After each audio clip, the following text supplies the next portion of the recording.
My name is Vanessa. I am 42 years old, and somehow I am still processing the sheer audacity of the people I called family. As the founder of a successful financial risk management firm in Atlanta, I built an empire to give my husband and daughter the best life possible. But to them, I was never a wife or a mother. I was just an ATM machine. Last week, standing at the VIP check-in desk at the airport, my 12-year-old daughter snatched my passport, ripped my first-class ticket in half, and ordered me to stay home to watch her dog. My husband just laughed and told me to wire him casino money. I simply picked up my passport and smiled. That night, I canceled their $40,000 luxury suite in Monaco, drained the joint accounts, and completely emptied our $3 million mansion. Before I continue this story, let me know where you are watching from in the comments below. Hit like and subscribe if you have ever had to cut off toxic family members who underestimated your worth. The international terminal at Hartsfield-Jackson Airport was bustling with the usual morning rush of executives and vacationers. I stood at the exclusive Delta One check-in lounge, feeling the familiar exhaustion of a woman who carried the financial weight of an entire household on her shoulders. I was wearing a simple tailored suit, constantly checking my phone to finalize a corporate merger for a client. Next to me stood my husband, Derek. He was 45 years old, wearing a custom-tailored linen suit and a pair of sunglasses indoors, looking every bit the successful sports agent he desperately pretended to be. In reality, his agency had been secretly bleeding money for years, and my firm was the only thing keeping his business afloat. And then, there was our 12-year-old daughter Chloe rolling her Louis Vuitton carry-on bag with an expression of profound boredom. We were supposed to be flying to Monaco for a 2-week family vacation. I had paid for everything. The first-class tickets, the luxury suite at the Hôtel de Paris, the private car transfers. I had worked 80-hour weeks for 6 months straight, just to clear my schedule for this trip, hoping to finally reconnect with my husband and daughter. But as the elegant ticketing agent printed our boarding passes and placed them on the polished marble counter, the illusion of our perfect family shattered. Chloe suddenly stopped texting on her phone and glared at the boarding passes. She looked up at me with a scowl that she had learned directly from her father. "Who is watching Bentley while we are gone?" she demanded, her voice loud enough to make the other wealthy passengers turn their heads. Bentley was a $5,000 golden doodle that Derek had bought her for Christmas without consulting me. It was a classic Derek move. He bought the expensive gift to be the fun dad, but left the actual responsibility of feeding, walking, and training the dog entirely to me. I kept my voice calm and professional. "I told you this morning, Chloe. I hired a professional pet sitter to stay at the house. Bentley will be perfectly fine." Chloe slammed her hands on the marble counter. "No, I do not want some stranger in our house. Bentley gets anxious. You need to stay home and watch him." I let out a tired sigh, rubbing my temples. "Chloe, do not be ridiculous. We are going to Monaco. The boarding passes are right here. I am not canceling a luxury vacation to babysit a dog." Before I could even reach for my ticket, Chloe lunged forward. She snatched my passport and my freshly printed first-class ticket right off the counter. In one swift, vicious motion, she ripped my boarding pass cleanly in half and let the pieces flutter to the floor. "You are not going to Monaco!" Chloe snapped, her tone dripping with venom and entitlement.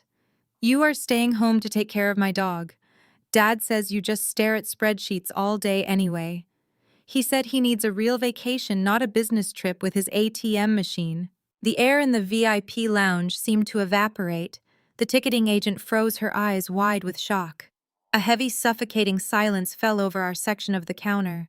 I stood there staring at the torn pieces of thick cardstock resting on the floor. The words echoed in my head. "ATM machine." I slowly turned my head to look at Derek. I expected him to be horrified. I expected him to grab our daughter by the arm, demand an apology, and correct her blatant disrespect.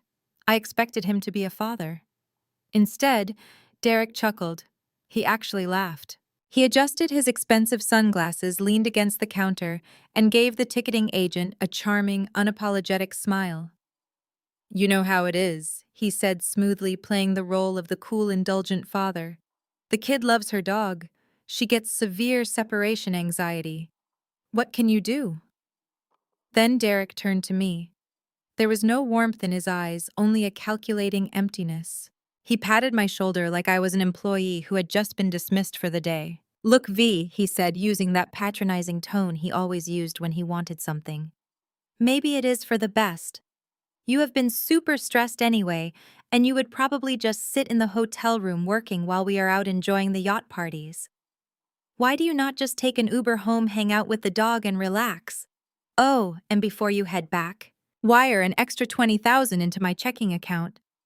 The tables at Monte Carlo are not cheap, and I need to entertain some potential clients. He did not offer to stay. He did not reprimand his daughter. He just saw an opportunity to get rid of me while keeping my money. In that exact moment, a profound shift happened inside my brain. For 12 years, I had compromised. I had swallowed my pride to keep the peace. I had paid off his secret business debts to protect our image in the Atlanta high society scene. I had tolerated his sister draining my accounts, and I had excused his emotional distance. I thought I was being a strong, supportive wife, but as I looked at the smug expression on my 12-year-old daughter's face and the arrogant smirk on my husband's lips, the fog of loyalty completely lifted. I am a financial risk manager. My entire career is built on identifying toxic assets, calculating the absolute limit of acceptable loss, and ruthlessly liquidating bad investments before they can destroy the portfolio. Standing in Hartsfield-Jackson Airport, I realized I was looking at the two worst investments of my entire life. I did not cry. I did not scream. I did not cause a scene for the wealthy onlookers to gossip about. Crying was for victims, and I was done being a victim. I slowly bent down and picked up my passport from the floor. I left the torn boarding pass exactly where it had fallen. I stood back up, smoothed the wrinkles from my tailored suit jacket, and looked Derek dead in the eye. You know what, Derek? You are absolutely right. Derek blinked slightly, taken aback by my calm demeanor. He had been bracing for an argument, ready to gaslight me into submission. My immediate agreement caught him off guard. Yeah, he stammered slightly. Yeah, I mean, it just makes sense. You need the rest. I need a lot of things, I replied, my voice smooth and devoid of any emotion. I smiled warmly at Chloe, a smile that did not reach my eyes. Have a fantastic time in Monaco, Chloe. Make sure you buy something nice. Chloe crossed her arms, looking triumphant. Obviously. I turned back to Derek. Have a fantastic trip. Good luck at the casino. Without another word, I turned my back on my husband and my daughter. I did not look over my shoulder as they gathered their designer luggage and confidently strolled toward the security checkpoint, fully believing they had won. They thought they had successfully bullied the ATM machine into staying home with the dog. They thought they were about to board a luxurious flight to Europe on my dime. They were wrong. I walked directly to the empty ticketing counter at the far end of the lounge. The agent there looked up, ready to assist. I pulled out my heavy metal corporate black card and placed it on the counter. I did not call an Uber to go home. I had work to do. The complete financial demolition of Derek's life was going to require precision, speed, and absolute ruthlessness. The tearing of that plane ticket was not an insult. It was a liberation. It was the exact breach of contract I needed to finally shut down their funding forever. And by the time my husband and daughter reached their departure gate, their entire world would be permanently canceled. I looked at the ticketing agent and smiled. I need to make some immediate adjustments to a travel itinerary, I said clearly. And then I need to book a one-way ticket to Chicago. I have an urgent meeting with my private wealth management lawyer. The ticketing agent blinked, her fingers hovering over the keyboard. She looked at my corporate black card, then back up at my face, trying to mask her bewilderment. Ma'am, she started carefully, you want to permanently cancel the return flights for the other two passengers as well. They are currently heading to the security checkpoint. I kept my posture perfectly straight and my voice impeccably calm. Yes. Cancel the Delta One return tickets for my husband and daughter. Process the refund directly to the original form of payment, which is the corporate account attached to the card I just handed you. Leave their outbound tickets to Nice alone, but remove all VIP upgrades. Let them fly coach if they still want to go. The agent swallowed hard and began typing furiously. While she processed the transaction, I stepped a few feet away and dialed the international concierge desk for the Hotel de Paris in Monte Carlo. It was early afternoon in Monaco, and the sophisticated voice of a French concierge answered the line. I verified my identity, using my corporate security PIN, and gave him my direct instructions. I am calling to completely cancel the reservation for the Diamond Suite booked under my husband's name, I said. The concierge hesitated, his tone shifting to one of polite concern. Madam, I must remind you of our strict cancellation policy. Because you are calling within 48 hours of arrival, there will be a substantial penalty fee. I was fully aware of their policies. I did not care about the penalty fees. I told him to terminate the reservation immediately and to refund the remaining $35,000 directly to my private offshore account, deliberately bypassing the joint checking account Derek had access to. Within 4 minutes, the financial guillotine had dropped. My husband and daughter were officially stranded. They had no luxury suite waiting for them in Europe. They had no return flights. I walked back to the Delta counter. The agent handed me a receipt for the refunds along with my boarding pass for a direct flight to Chicago O'Hare. She offered a sympathetic smile, perhaps sensing the immense gravity of the power dynamic I had just flipped. I took the pass, thanked her graciously, and walked toward the domestic security gates. I did not look back to see if Derek or Chloe were watching. They were no longer my concern. The flight to Chicago took roughly 2 hours, which gave me exactly 120 minutes to initiate the absolute dismantling of my marriage. I ordered a glass of sparkling water, opened my laptop on the tray table, and connected to the in-flight Wi-Fi. For years, I had deliberately ignored the red flags regarding Derek and his failing sports agency. I had convinced myself that my financial support was a temporary necessity, a way to maintain our standing in the affluent circles of Atlanta. But as I accessed my secure banking portals at 30,000 feet, the truth was undeniable. I pulled up the joint accounts first. I transferred every single dollar of our shared liquid assets into a private trust that only I controlled. Next, I logged into the corporate dashboard of my financial risk management firm. I systematically froze all 3 of the secondary credit cards Derek had been using to fund his lavish lifestyle. I disabled his access to my airline miles, my hotel reward points, and the corporate expense accounts he had been draining to take his friends to expensive steakhouses. By the time the plane began its descent into Chicago, Derek possessed nothing but the cash in his wallet and a handful of maxed-out personal credit cards tied to his failing business. A black car was waiting for me at O'Hare.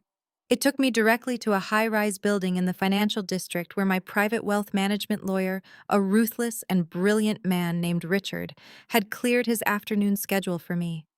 I walked into his mahogany-paneled office, placed my briefcase on his desk, and laid out the situation. I need to execute the emergency protocols on all my LLCs, I told him, not bothering with pleasantries. Derek has pushed too far. I want my assets entirely firewalled by the close of business today. Richard did not ask questions about my marriage. He simply opened his files and went to work.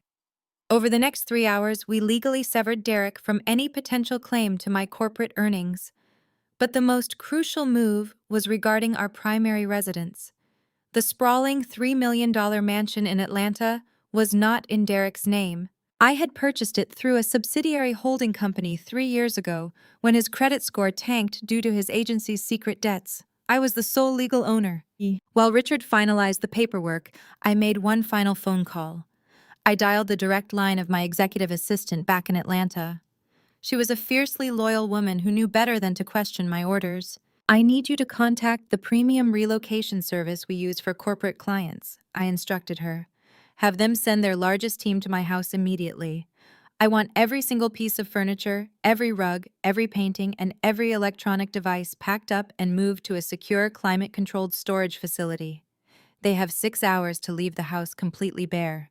Oh, and tell them to leave the folding chair from the garage in the center of the living room. My assistant paused for only a fraction of a second before replying. Considered it done, Vanessa. With the trap fully set, I checked into a luxury hotel in downtown Chicago, ordered room service, and waited for the inevitable explosion. I did not have to wait long to see the first domino fall. Through the airline application on my phone, I received a notification that Derek and Chloe had attempted to board their flight to Nice. The time jump from my afternoon in Chicago to their midnight humiliation in Atlanta played out exactly as I had calculated. At the international departure gate, Derek had confidently strutted up to the podium, handing over his passport and demanding his usual first-class priority boarding. The gate agent scanned his document, frowned, and informed him that his ticket had been downgraded to an economy middle seat, and his return flight did not exist. Enraged, Derek had undoubtedly thrown a tantrum, demanding to buy a new first-class ticket on the spot. He would have pulled out his prestigious black credit card with a smug look, expecting the problem to disappear with a quick swipe. Instead, the machine blinked red, declined. He would have tried a second card, declined, a third, declined. The humiliation must have been absolute. Standing in front of the other wealthy passengers from Atlanta society, the fake millionaire was suddenly exposed as a man who could not even afford a bottle of water at the airport kiosk. Chloe, stripped of her designer vacation and her first-class status, would have thrown a massive fit, blaming him for the embarrassment, rejected from the flight. Stripped of their accommodations and utterly out of funds, they were forced to drag their heavy luggage all the way back through the airport to the rideshare pickup zone. By midnight, the heavy Georgia humidity was suffocating. Derek and Chloe sat in the back of a cheap, cramped Uber, sweating and fuming as they drove back to the affluent neighborhood they no longer had any right to claim. Derek's phone battery was likely dead from furiously trying to call my number, which I had already blocked. He was probably rehearsing the exact words he was going to use to scream at me, ready to demand that I fix his credit, apologize to his daughter, and grovel for his forgiveness. He was preparing to assert his dominance as the head of the household. The Uber pulled up to the grand wrought iron gates of our property. Derek punched in the security code, and the gates swung open to reveal the dark, imposing silhouette of the mansion. He grabbed his bag, stormed up the front steps, and aggressively shoved his key into the lock. He kicked the heavy oak door open, the sound echoing loudly in the quiet, upscale neighborhood. "Vanessa, get down here right now!" Derek roared, his voice trembling with a mixture of rage and panic. He stepped into the grand foyer, dropping his suitcase onto the hardwood floor, fully expecting me to emerge from the kitchen, looking guilty and submissive. Instead, the words died in his throat. He froze in the doorway, the midnight breeze sweeping past him into the house. Chloe bumped into his back, complaining about the heat before she too stopped dead in her tracks. The grand crystal chandelier was still hanging from the ceiling, casting a cold, brilliant light across the massive space. But that was the only thing left. The $3.2 million mansion was completely, horribly empty. The custom Italian leather sofas I had purchased were gone. The Persian rugs had been rolled up and removed. The expensive modern art pieces that Derek loved to show off on his social media accounts had been stripped from the walls, leaving only bare white paint and faint shadows where they used to hang. Even the sheer curtains had been taken down. The acoustic echo of his own heavy breathing bounced off the barren walls. In the exact center of the cavernous, empty living room sat a single, cheap metal folding chair. Beside the chair, tied to a sturdy hook on the baseboard, was the $5,000 Golden Doodle Bentley. The dog whimpered softly, sitting next to a massive bag of dry kibble and a water bowl. Resting perfectly centered on the seat of the metal folding chair was a thick, heavy manila folder. Derek stood paralyzed in the doorway of a house he realized he never truly owned, staring at the physical manifestation of his own irrelevance. The ATM machine had not just closed for business. The entire bank had relocated. Derek dropped his designer suitcase. The heavy thud echoed violently through the barren foyer, bouncing off the walls of the grand entryway. He walked slowly into the massive living room, his footsteps sounding unnaturally loud against the naked Brazilian cherry hardwood floors. He spun around in circles, his mouth opening and closing as his brain struggled to process the total absence of his luxurious lifestyle. The reality of the emptiness was staggering. There was no 75-inch flat-screen television mounted on the custom stone fireplace. The expensive wet bar, which he loved to stand behind while bragging to his friends about his supposed business deals, had been completely stripped of its top-shelf bourbon and crystal decanters. Even the heavy custom-made silk drapes had been unhooked from the massive windows, exposing the entire room to the stark, unforgiving moonlight shining in from the street. Chloe dropped her Louis Vuitton bag and let out a piercing, hysterical shriek. "Dad, where is my stuff? Where is my room?" She sprinted up the grand sweeping staircase, her heavy footsteps echoing through the hollow house. Seconds later, her panicked voice echoed down from the second-floor landing. "It is gone. My clothes, my vanity, my electronics, my gaming setup, everything is gone. There is not even a mattress." Derek did not answer her. He could not. His eyes were locked on the exact center of the living room. Under the harsh glare of the imported crystal chandelier, a single cheap metal folding chair sat alone on the floor. It was the kind of rusted chair you would find at a community center bingo night. Tied to the back leg of that rusted chair was Bentley. The $5,000 golden doodle wagged his tail nervously, letting out a soft whimper. He was sitting next to a 40-pound bag of dry dog kibble and a plastic water bowl. Resting squarely on the cold metal seat of the folding chair was a thick, heavy manila folder. Derek marched over to the chair, his face contorted in absolute unhinged fury. He kicked the heavy bag of dog food out of the way, making the dog yelp and scramble back. He snatched the folder off the chair, but he did not open it. His pride was too wounded, his ego too bruised to look at whatever I had left for him. Instead, he pulled out his phone, his hands shaking violently with rage, and aggressively dialed my number. I was standing by the floor-to-ceiling window of my luxury penthouse suite in downtown Chicago, watching the vibrant city lights reflect off the dark waters of the Chicago River. I wore a plush hotel robe, holding a glass of chilled, sparkling water in one hand and my phone in the other. When his name flashed across the screen demanding my immediate attention, I simply watched it ring. I let it ring once, twice, 3 times, 4 times. I wanted his desperation to marinate in the quiet emptiness of that massive house. On the 5th ring, just before it went to voicemail, I pressed answer and brought the phone to my ear. "Are you completely out of your mind?" Derek roared into the speaker. His voice was so loud and full of vitriol that I had to hold the phone an inch away from my ear. "I just walked into an empty house, Vanessa. You took everything. My car is not in the garage. My watches are gone. My clothes are gone. Who do you think you are? You do not just clear out a man's castle in the middle of the night because of a disagreement at the airport." I took a slow, deliberate sip of my sparkling water. "It is not your castle, Derek. You were merely a guest, and your stay has been permanently terminated. Do not play these corporate boardroom games with me," he screamed, his voice cracking with panic and deeply wounded pride. "I am your husband. I am the man of this house. We are a prominent Black family in Atlanta society, Vanessa. People look up to us. You are supposed to be a strong Black woman who respects the head of her household, not some spiteful, unhinged lunatic throwing a tantrum because her daughter was a little bratty. You bring my furniture back right now, or I swear to God I will call the police and report every single item stolen." I let out a soft, cold, calculating laugh. It was a sound he had never heard from me before, a sound devoid of any wife-like submission or maternal warmth. "I highly suggest you do not call the police, Derek, because they will ask for proof of ownership, and you do not possess any." "What are you talking about?" He snapped, his breathing heavy into the microphone. "I bought that house through my limited liability company 3 years ago." I explained smoothly, enunciating every single word so it would cut straight to his ego. "I paid the mortgage. I bought the Italian leather sofas you flexed on Instagram to your pathetic followers. I leased the Range Rover under my corporate account. I paid for the designer suits you wear to pretend you are a successful sports agent. Respect is earned, Derek. You are the head of the household of an empty room. Enjoy the floor." There was a sharp gasp on the other end of the line. For the first time in our 12-year marriage, Derek was entirely speechless. The reality of his utter financial dependence on me was finally crashing down on him.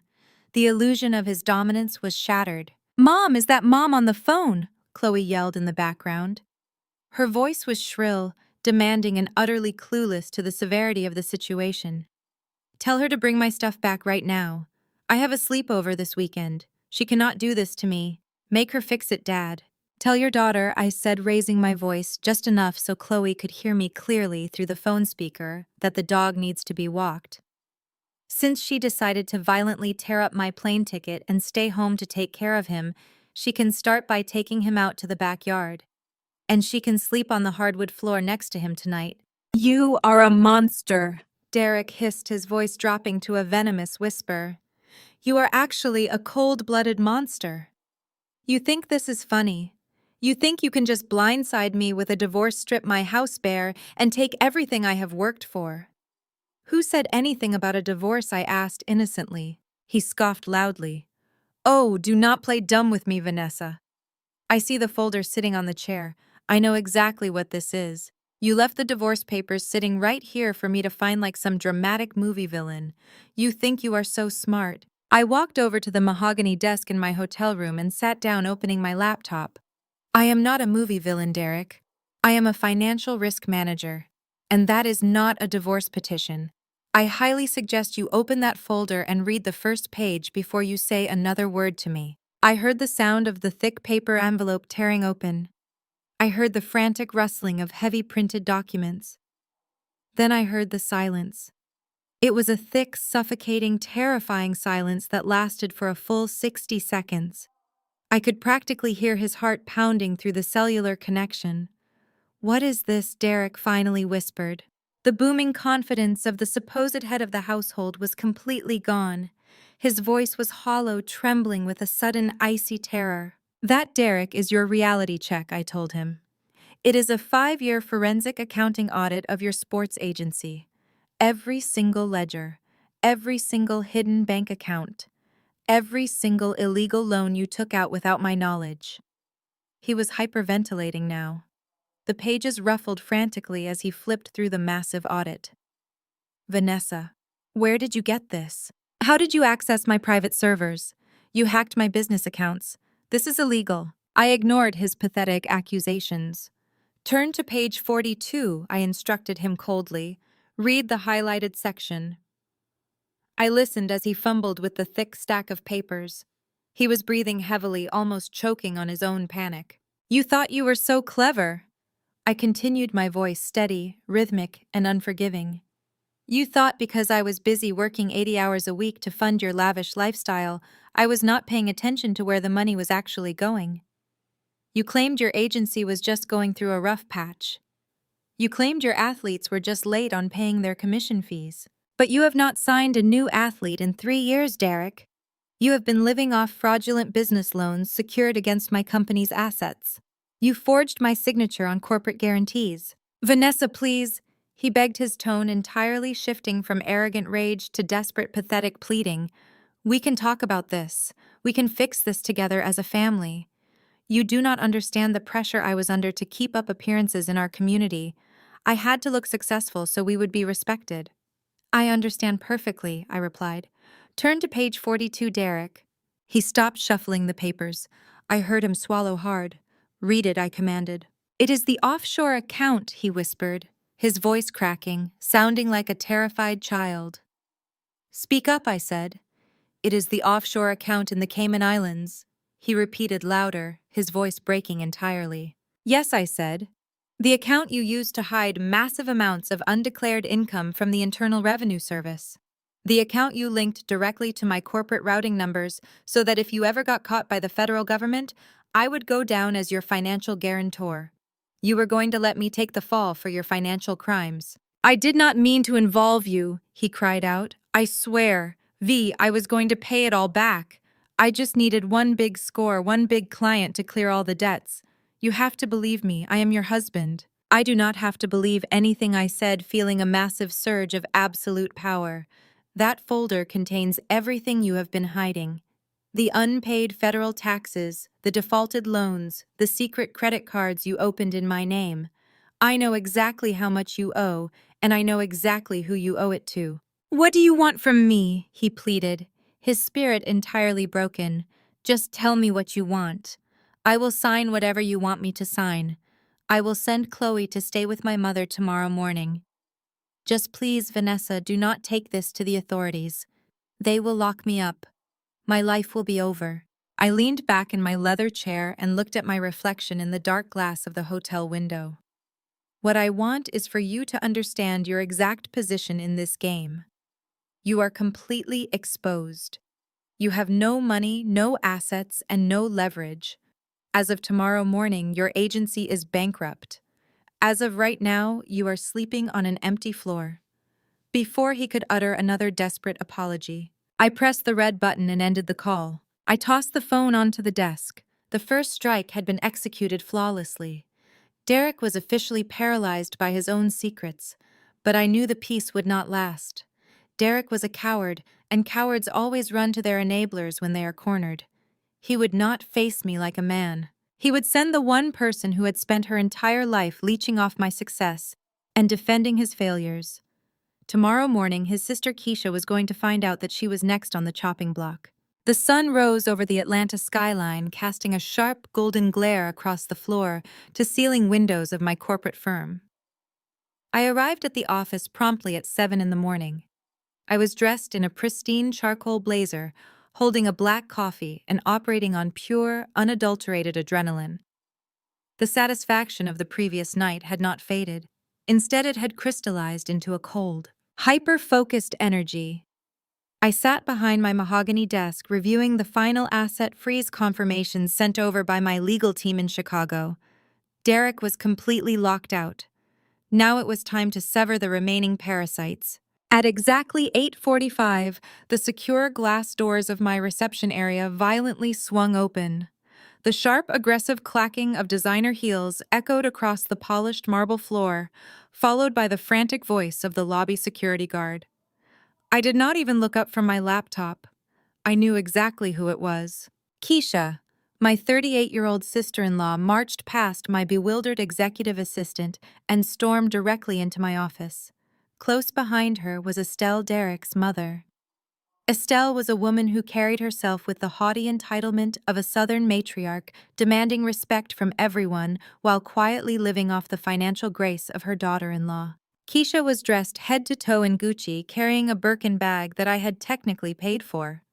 It was an incredibly bold fashion choice for a woman whose supposed independent boutique had not turned a single dollar of actual profit in 5 years. Keisha slammed her manicured hands down on my desk, her face twisted in a mask of performative theatrical outrage. She wanted my entire staff to hear her. "You have lost your damn mind, Vanessa." Keisha shouted, her voice echoing through the open glass doors of my office. "You left my brother and my niece in an empty house. You shut off his credit cards. You are tearing a black family apart over a stupid joke at an airport. Who do you think you are?" I calmly closed my laptop. I looked at Keisha, then at Estelle, who was clutching her pearl necklace and shaking her head in exaggerated disappointment. "Good morning to you too, Keisha," I said smoothly. "Estelle, please have a seat." "I am not sitting down in the office of a woman who treats her husband like a stray dog," Estelle snapped.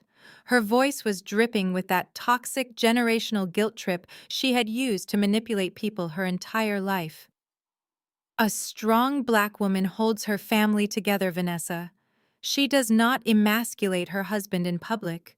Derek is a prominent man in this city. He has a reputation to uphold. You need to call your bank, restore his credit limits immediately, and bring that furniture back to my son's house before people start talking." "People are already talking, Estelle," I replied gently, leaning back in my leather chair. "But they are not talking about me." Keisha stepped forward, pointing a finger directly at my face. "You always do this. You always thought you were better than us just because you went to Spelman and got some fancy corporate degree.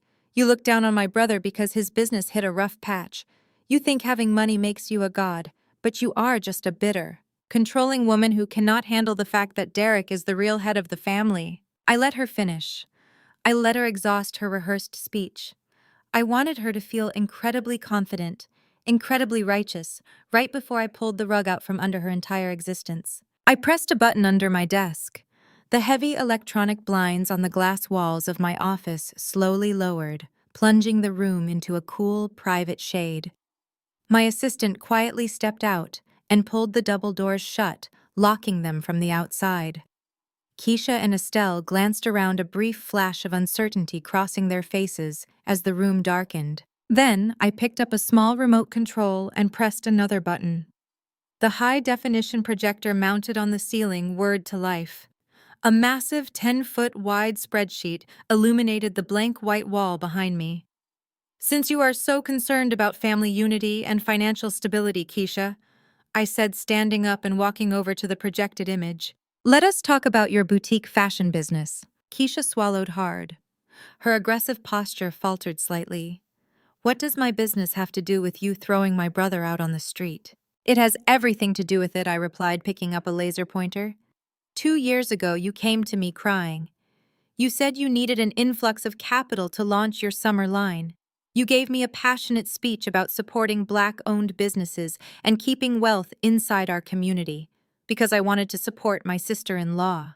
I gave you a corporate expense card with a $15,000 monthly limit under the strict condition that it was used exclusively for inventory and commercial rent. Keisha crossed her arms defensively. And I used it for my business. I have the receipts, Vanessa. You cannot audit me just because you are mad at Derek. I smiled. I already audited you, Keisha. Last night. I clicked the remote. The screen shifted from a general ledger to a highly detailed list of transaction records. I pointed the red laser at a recurring charge highlighted in bright yellow. Let us look closely at these so-called business expenses. I instructed, my voice echoing coldly in the enclosed room. Every month on the first day of the month, your corporate card is charged exactly $4,800 by a property management company in Buckhead.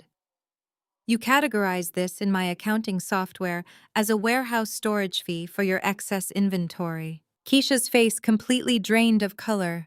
Her mouth opened, but no sound came out. Estelle frowned, squinting at the screen. What is she talking about? Keisha, the older woman, asked, sensing the sudden shift in the room. I clicked the remote again. A copy of a residential lease agreement appeared on the wall.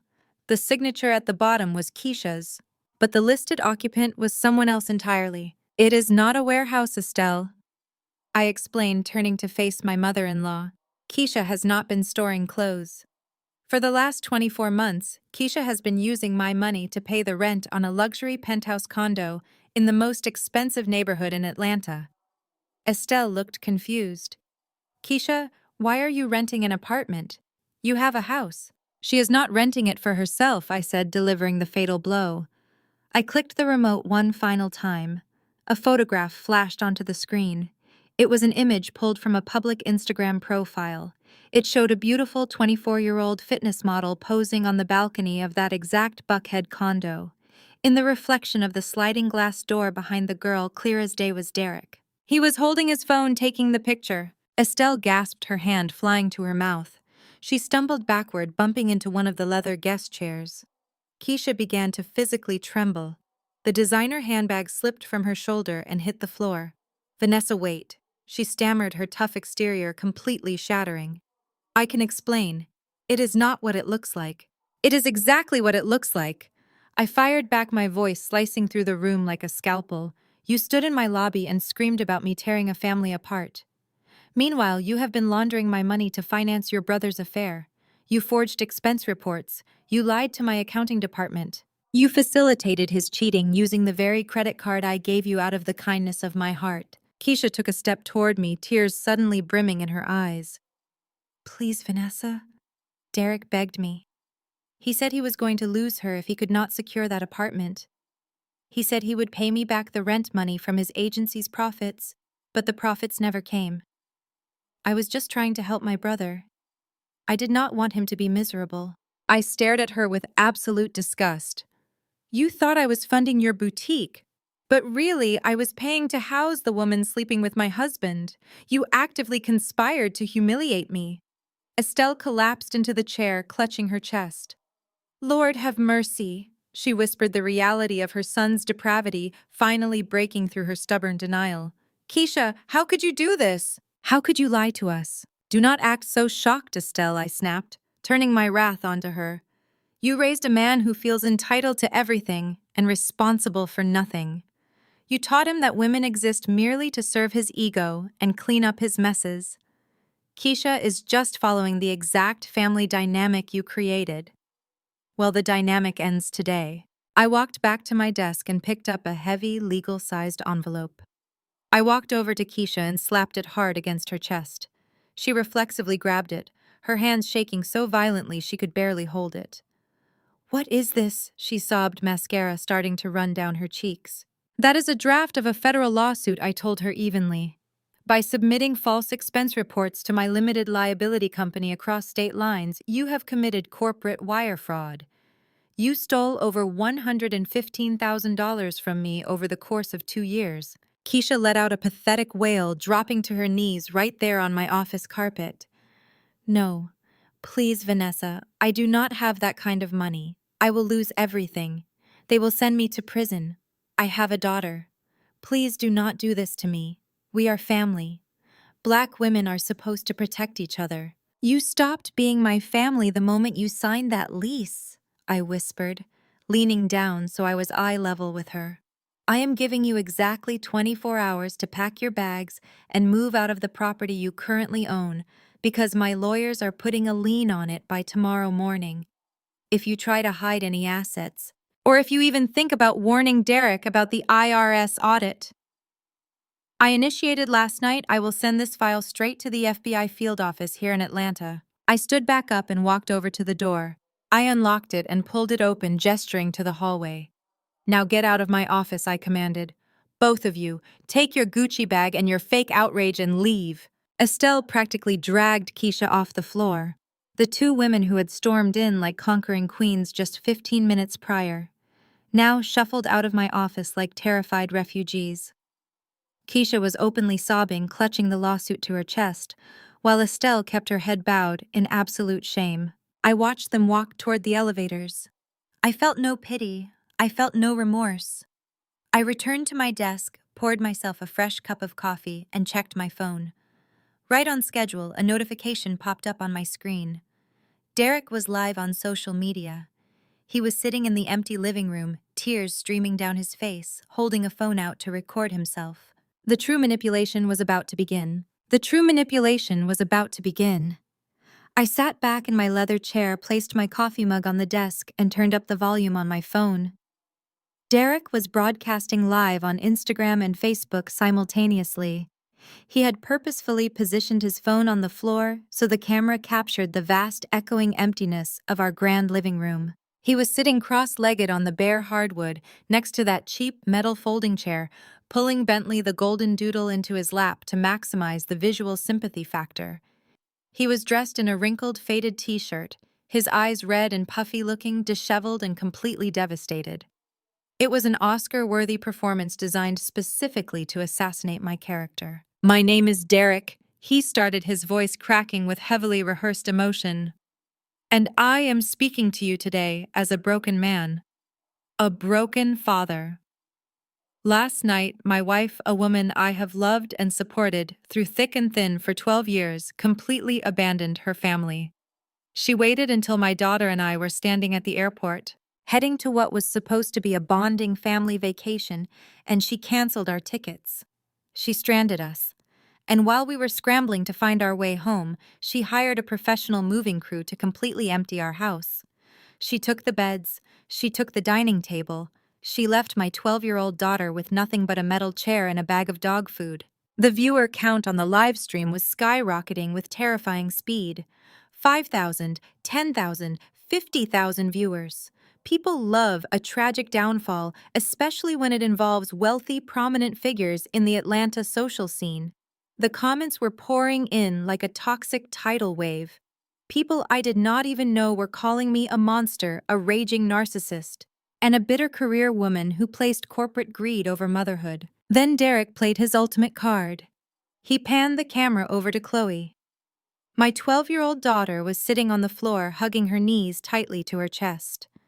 She looked genuinely exhausted from sleeping on the hardwood, but her tears were absolutely weaponized. She was crying because she had lost her luxuries, but Derek spun the narrative perfectly for his hungry audience. "Mommy hates me," Chloe sobbed into the camera, reading the exact emotional script her father had undoubtedly drilled into her head all morning. She was always working. She never wanted to spend time with us. And when I asked her to stay home and help me with my dog, she completely snapped.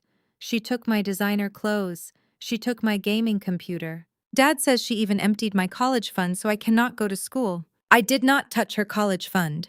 It was locked in an educational trust that I exclusively managed completely out of Derek's reach, ensuring her future was protected from his financial incompetence. But the truth did not matter to the internet. The internet thrives on outrage and blind judgment. Derek pulled the camera back to his face dramatically, wiping a fake tear from his cheek. "I am a proud black man," he said humbly, looking directly into the lens. "I run a sports agency, and I have always provided for my family. But my wife froze all of our joint assets in the middle of the night. She locked me out of the bank accounts. She is trying to financially starve me into giving up custody of my beautiful daughter. I have set up a GoFundMe link in my bio to help cover emergency legal fees and get a hotel room so my child does not have to sleep on the floor tonight.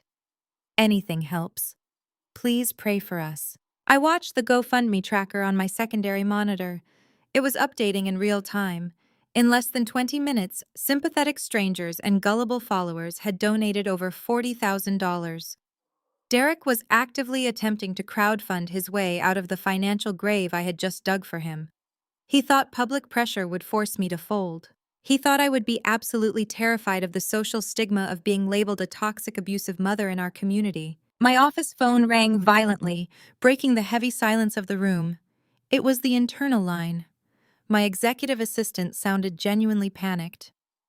"Vanessa, the board of directors is requesting an emergency meeting in conference room A, right now. The corporate phone lines are ringing off the hook. Major clients are calling about the viral video. It is getting picked up by local news blogs and gossip sites." I stood up, smoothed the lapels of my charcoal blazer, and walked out of my office. I did not look panicked. I did not rush or run. I walked down the long glass hallway with the measured, steady pace of an executioner approaching the block. I pushed open the heavy double doors of the boardroom. 5 of my senior partners, all older men who had always been slightly intimidated by my authority, were sitting around the grand mahogany table. Their faces were pale with anxiety. The massive presentation screen at the end of the room was looping muted snippets of Derek's live stream. "Vanessa, this is a public relations nightmare," our senior compliance officer blurted out the second I walked into the room. "The optics on this are catastrophic. He is framing you as an abusive, financially controlling spouse. We manage risk for Fortune 500 companies. We cannot have the founder of the firm trending on social media as a domestic tyrant. You need to release a press statement immediately. You need to apologize. Say it was a severe marital misunderstanding and get that furniture back in his house before the market closes." I walked directly to the head of the table and leaned forward, resting my palms flat against the cool, polished wood. "I am not releasing a statement. I am not apologizing, and I am certainly not returning a single piece of furniture to that parasite." The lead partner frowned deeply, standing up to challenge me. "Vanessa, be reasonable. The public does not care about the facts. They see a crying black child on an empty floor. If you do not contain this immediately, we will lose major corporate clients. We might have to invoke the moral turpitude clause and ask you to temporarily step down as chief executive officer until your messy divorce is finalized." I looked directly into his eyes, my expression utterly devoid of fear or hesitation. "If you even attempt to ask me to step down, I will dissolve this firm and take my entire client portfolio with me to a competitor. Do not ever mistake my silence on social media for weakness. Derek wants a public war because he has absolutely zero private leverage. He is trying to manipulate public opinion because it is the only currency he has left. But public opinion does not pay federal taxes. Public opinion does not clear massive corporate debt." I pulled out my phone, connected it wirelessly to the boardroom projector, and mirrored my screen for the entire room to see. I opened my secure, high-level corporate banking application. "I want you all to pay very close attention to how a real financial risk manager handles a liability." Derek's entire sports agency relied on a massive rolling line of credit from a major national commercial bank. For the last 3 years, the only reason the bank had not called in that massive debt was because my firm and my personal wealth acted as the primary corporate guarantor. Derek had fraudulently forged my signature to renew the guarantee 6 months ago. A fact I had clearly uncovered in the forensic audit the night before. I opened the direct messaging portal to my executive banking liaison. I typed a swift, formal, and legally binding message. Effective immediately, Vanessa Holdings, LLC, is formally withdrawing all financial backing and corporate guarantees for Elite Athletics Management. Furthermore, we are filing an official fraud report regarding the forged signature on the current credit extension. Freeze all associated accounts pending federal investigation. I pressed send. I looked up at my stunned board of directors. Gentlemen, the PR nightmare will be completely over by 3 o'clock this afternoon. Because by 3 o'clock, Derek will no longer be a sympathetic, heartbroken father on Instagram. He will be a headline in the Wall Street Journal for corporate fraud. The partners stared at the massive screen in absolute breathless silence. They realized I was not playing a defensive, emotional game. I was operating entirely on the offensive. I dismissed the meeting without waiting for their approval and walked back to my office to watch the dominoes fall. At exactly 2:15 in the afternoon, the grand illusion of Derek's successful sports agency imploded in real time. I watched it unfold through a series of frantic text messages sent to my phone by Derek's betrayed and panicked employees. His agency issued corporate payroll every other Friday. Today was Friday. When the direct deposits attempted to clear the automated clearinghouse at 2 o'clock, the bank, having received my fraud notice and immediate withdrawal of guarantee, instantly froze every single account attached to his business. The paychecks violently bounced. Not just for his administrative staff and receptionists, but for the multi-million-dollar professional athletes he represented. Within 30 minutes, 3 of his highest-profile NFL clients took to Twitter publicly demanding to know why their massive endorsement checks had bounced and why their agent was suddenly ignoring their furious calls. The GoFundMe campaign that Derek had set up to garner sympathy was suddenly flooded with angry, aggressive comments from his own clients and independent contractors accusing him of stealing their money. The internet narrative shifted violently and permanently. He was no longer the heartbroken father fighting against a cruel wife. He was an exposed fraudster whose fake empire had just collapsed on a brutally public stage. My phone buzzed on my desk. It was an email marked high priority from Derek's lawyer. It was not a plea for peace or a request for mediation. It was a desperate, vicious threat. He had officially filed an emergency legal injunction for sole physical custody of Chloe, demanding $50,000 a month in spousal support and child maintenance. The incredibly arrogant email claimed that because I was the primary breadwinner and because I had exhibited erratic and emotionally abusive behavior by clearing the house, he was entitled to remain in the property and receive a permanent guaranteed salary from my firm. He was trying to use the family court system to force me to perpetually fund his bankrupt life. I forwarded the email directly to Richard, my wealth management attorney in Chicago, with a single clear instruction: destroy him in court. But as I sat there in the quiet of my office looking at his aggressive legal threats, a sudden chilling realization washed over me. Derek was desperate. He was acting exactly like a cornered animal lashing out, but the level of absolute panic he was displaying over money seemed disproportionate even for a bankrupt sports agent losing his clients. The fake lavish vacation to Monaco.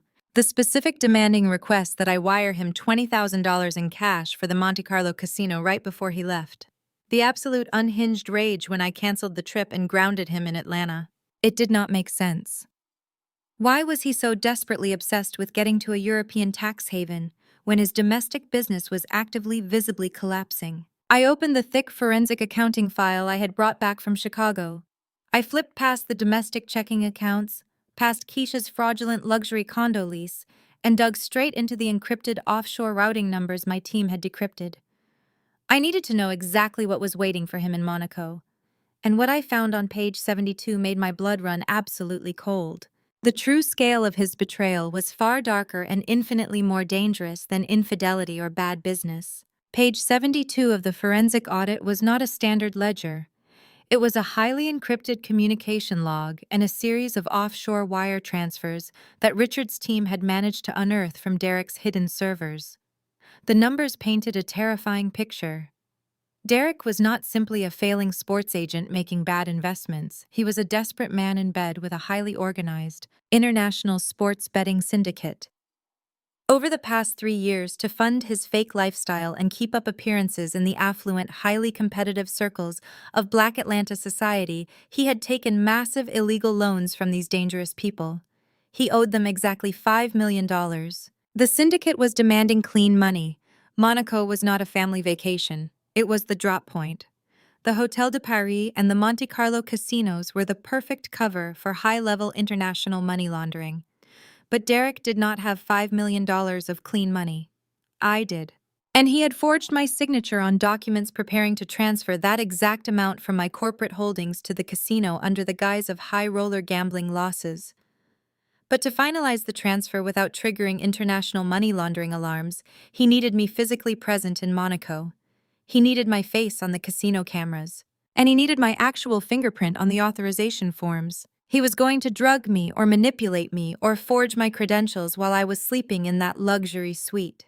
He was going to wash $5 million of syndicate blood money through my pristine corporate accounts. If the federal government ever found out, the paper trail would point entirely to me. Derek was planning to let me take the fall. He was going to sacrifice my freedom, my company, and my entire life to save his own skin. When my bratty, entitled 12-year-old daughter ripped my first-class ticket in half at the airport, she had not just insulted me. She had unknowingly severed the final link in a federal money laundering conspiracy.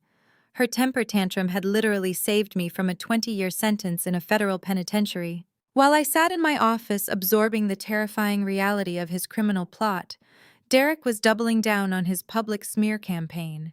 The freezing of his bank accounts had sent him into a blind, desperate frenzy.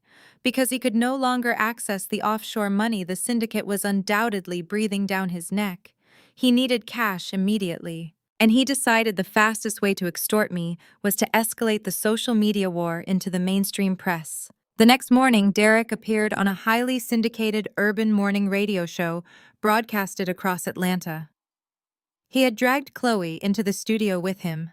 I listened to the broadcast from my desk, my jaw clenched so tightly it ached. Derek played the role of the emasculated, financially abused Black father to absolute perfection. He told the radio host that I had frozen his accounts out of pure spite, deliberately bouncing the paychecks of innocent athletes just to ruin his reputation. He painted me as the ultimate villain, the cold corporate woman who had lost her soul to capitalism. And then he put our daughter on the microphone. "Mommy cares more about her bank accounts than she cares about me." Chloe's small, trembling voice echoed over the airwaves. "She left us in an empty house with no beds. She took all my clothes. I do not even have a place to do my homework. I just want my dad to be okay." The radio hosts ate it up. They launched into a passionate diatribe about how modern, successful women are destroying the nuclear family, and how a wife's first duty is to her husband's peace of mind. The public humiliation was intense, but it was only the smokescreen. The real weapon was the emergency legal filing his attorney had aggressively pushed through the family court system that afternoon. Derek was officially suing for sole physical and legal custody of Chloe. The petition was a masterpiece of gaslighting filled with therapeutic buzzwords. It claimed I was exhibiting narcissistic financial abuse and alienating the father figure. It demanded $50,000 a month in temporary child support and alimony, requesting a judge force me to reinstate his corporate credit lines to maintain the standard of living the child was accustomed to. He was using our daughter as a human shield and a financial hostage. I did not cry. The betrayal was so absolute, so profoundly evil, that it completely burned away any lingering affection I had for the man I married. The expectations placed on successful Black women in this city are suffocating. We are expected to build empires, but we are also expected to shrink ourselves so our men can feel like kings. I had played that role perfectly, funding his delusions of grandeur, paying for the luxury cars and the country club memberships. But he had taken my loyalty and weaponized it. I was no longer dealing with a cheating, arrogant husband. I was dealing with a federal criminal who viewed me as collateral damage. It was time to involve the heavy artillery. I picked up my encrypted mobile phone and dialed a number I had not used in 5 years. It belonged to an old college friend from Spelman, a brilliant woman named Valerie, who was now a senior investigator for the Internal Revenue Service, Criminal Investigation Division. Valerie and I had maintained a quiet mutual respect for years.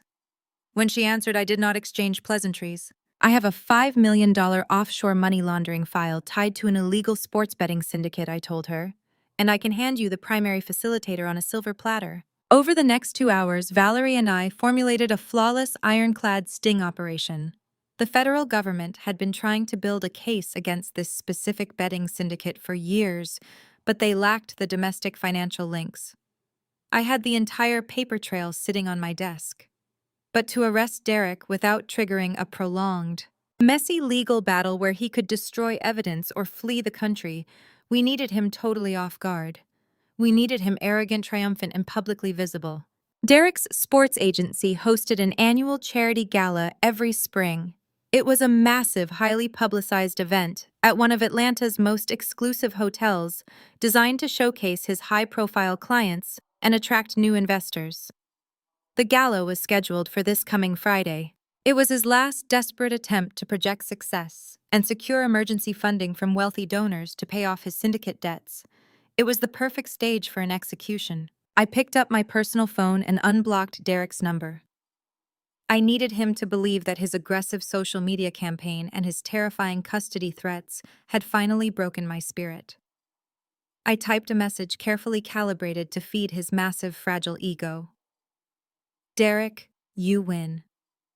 I cannot handle the public backlash anymore. The board is threatening my position. Please, stop the radio interviews. Let us meet at your charity gala on Friday. I will bring the legal paperwork to reinstate your corporate accounts, and I will drop the divorce proceedings if you withdraw the custody petition. We can rebook the Monaco trip next week. Just tell me what to wear. I hit send and watched the delivery receipt. Less than a minute later, the typing bubble appeared. Derek could not resist the taste of victory. He truly believed he had dominated me, that his public shaming had successfully forced the wealthy independent black woman back into her place. His reply was dripping with sickening arrogance. I knew you would finally remember your place, V. You pushed me to do this. Bring the papers to the VIP suite before my keynote speech. Wear the red silk dress. Make me look good in front of the cameras. I stared at the message, a cold, predatory smile spreading across my face. I immediately called my personal stylist and ordered the red silk dress. I wanted to look absolutely flawless for the cameras, but the only paperwork I would be bringing to the gala was the sworn signed federal affidavit granting the IRS and the FBI complete, unrestricted access to every single fraudulent account he had ever opened. The trap was set, the bait was taken, and Derek was about to walk onto the grandest stage of his life, entirely unaware that it was his own scaffold. Tuesday morning arrived with the aggressive pounding of a process server at the glass doors of my corporate office. Derek, emboldened by my fake surrender via text message, decided to twist the knife. He wanted to ensure I was completely paralyzed by fear before his charity gala on Friday. The process server, a burly man, who looked entirely out of place in my high-end lobby, handed my assistant a thick stack of legal documents. It was the official expedited filing for the emergency custody injunction and spousal support. I took the heavy manila envelope into my private office, closed the electronic blinds, and read through his demands. They were nothing short of extortion disguised as family law. Derek claimed that my actions of emptying the house had caused severe psychological trauma to our daughter Chloe. He weaponized the tears she shed on his viral live stream, using them as documented evidence of my unfitness as a mother. He painted a picture of a cold, absentee corporate executive who abandoned her family in a fit of manic rage. He demanded sole physical and legal custody, but the real objective was buried on page 4 of the petition. He was requesting $50,000 a month in permanent alimony, claiming that as the primary breadwinner, I had accustomed him to a certain lifestyle that I was now legally obligated to maintain. Furthermore, he demanded an immediate court-ordered reinstatement of his corporate credit cards to prevent his sports agency from going into receivership, citing it as essential for the stability of our child. He was trying to use a family court judge to force me to continue funding his criminal enterprise. I did not panic. I did not throw the papers or call my divorce attorney in a rage. I simply placed the custody petition on the corner of my desk and called Julian, my lead forensic accountant, into my office. Julian was a brilliant, meticulous numbers guy who had spent the last 48 hours tearing apart the encrypted offshore ledgers we had pulled from Derek's private servers. We needed to package the raw data into a flawless, undeniable narrative for Valerie and the Internal Revenue Service Criminal Division before Friday night. Julian walked in carrying a stack of oversized flowcharts and laid them across my mahogany desk. He traced the complex web of shell companies Derek had set up in the Cayman Islands. He pointed to a series of massive pending transactions highlighted in red. Derek is bleeding out rapidly, Vanessa Julian explained, his finger tapping the heavy paper. His sports agency has been running a shadow Ponzi scheme for 2 years. He has been taking the sign-on bonuses from his new NFL clients and immediately routing that money offshore to pay the interest on his gambling debts to the syndicate. But the syndicate stopped accepting domestic wire transfers last month. The feds have been cracking down on digital transactions, so the syndicate demanded the $5 million principal balance be washed clean through a European casino. Julian then walked me through the exact chilling mechanics of the Monte Carlo trap Derek had meticulously designed. The Hôtel de Paris and the attached casino operate under specific high-roller international banking regulations. Derek had pre-authorized a massive line of casino credit using my corporate tax identification numbers. His plan was to gamble aggressively at the private tables, intentionally lose a small portion of the syndicate's dirty money to the house to make it look authentic, and then cash out the remaining millions as clean documented casino winnings. But the European banking authorities require the primary corporate guarantor to physically verify the credit line in person for amounts over $1 million. Derek needed my physical passport, he needed my biometric signature, and most importantly, he needed my face captured on the casino security cameras sitting next to him at the VIP tables. He was going to wait until I was exhausted from the long transatlantic flight. He would have poured me a glass of expensive champagne in our luxury suite, played the role of the loving romantic husband, and casually slid a stack of French banking documents in front of me. He would have told me they were just standard hotel liability waivers or customs declarations by signing those papers. I would have officially attached my name, my firm, and my entire spotless financial history to $5 million of international blood money. If the federal authorities ever raided the syndicate, the paper trail would lead directly to my desk in Atlanta. Derek would have claimed complete ignorance. He would have played the role of the oblivious, manipulated husband, pointing the finger directly at the wealthy, controlling wife who managed all the finances. I would have taken the fall for federal money laundering. I sat back in my leather chair, the chill of the office air conditioning suddenly feeling like ice against my skin. The sheer magnitude of his sociopathic planning was breathtaking. He had planned this fake family vacation for 6 months. He had talked up the yacht parties and the Mediterranean sunsets to Chloe, building her excitement using our own child as a prop to ensure I got on that plane. He had actively plotted my total destruction with a smile on his face. And then my mind drifted back to the VIP check-in counter at Hartsfield-Jackson Airport. I pictured Chloe standing there, her face contorted in arrogant, bratty entitlement. I saw the torn pieces of my first-class boarding pass fluttering to the polished marble floor. I heard her shrill voice demanding that I stay home to watch her $5,000 dog because I was nothing but an ATM machine. In that exact moment at the airport, I had felt profound disgust and heartbreak. I had looked at my daughter and realized she was entirely corrupted by her father. But sitting in my office looking at the 20-year federal prison sentence mapped out on Julian's flowcharts, that heartbreak transformed into a bizarre, overwhelming realization of absolute irony. Chloe's extreme entitlement, the very monster Derek had created by spoiling her and constantly undermining my maternal authority, had been the exact thing that derailed his master plan. If Derek had raised a respectful, well-behaved daughter, she would have quietly boarded that flight to Nice. I would have flown to Monaco. I would have signed those French banking papers. I would have been indicted by the federal government. By ripping up my plane ticket and throwing a massive tantrum, Chloe had inadvertently severed the fuse on a financial bomb. Her utter disrespect had literally saved my life, my freedom, and the multi-million-dollar company I had built from the ground up. She was a deeply flawed child, but she was also my accidental savior. It was a dark, twisted paradox that I would have to unpack later. Right now. I only had time for execution. I thanked Julian and took the finalized, highly classified financial dossier. I spent the next 2 days in absolute radio silence. I did not respond to Derek's increasingly smug text messages. I did not issue a public statement defending myself against his viral livestream or the brutal comments circulating through the Atlanta gossip blogs. I let him bask in the false glory of his public relations victory. I let him believe that his ruthless custody lawsuit and public shaming had successfully terrified me into submission. By Thursday evening, Derek was texting me pictures of the grand ballroom at the hotel, showing off the VIP tables at the charity gala. He was reminding me to bring the corporate checkbook and the legal documents releasing his frozen assets. I forwarded every single one of his messages along with the GPS coordinates of the hotel directly to Valerie at the IRS Criminal Investigation Division. She responded with a single thumbs-up emoji confirming that a joint task force of federal agents would be wearing civilian formal wear stationed at every exit of the ballroom. Friday afternoon finally arrived.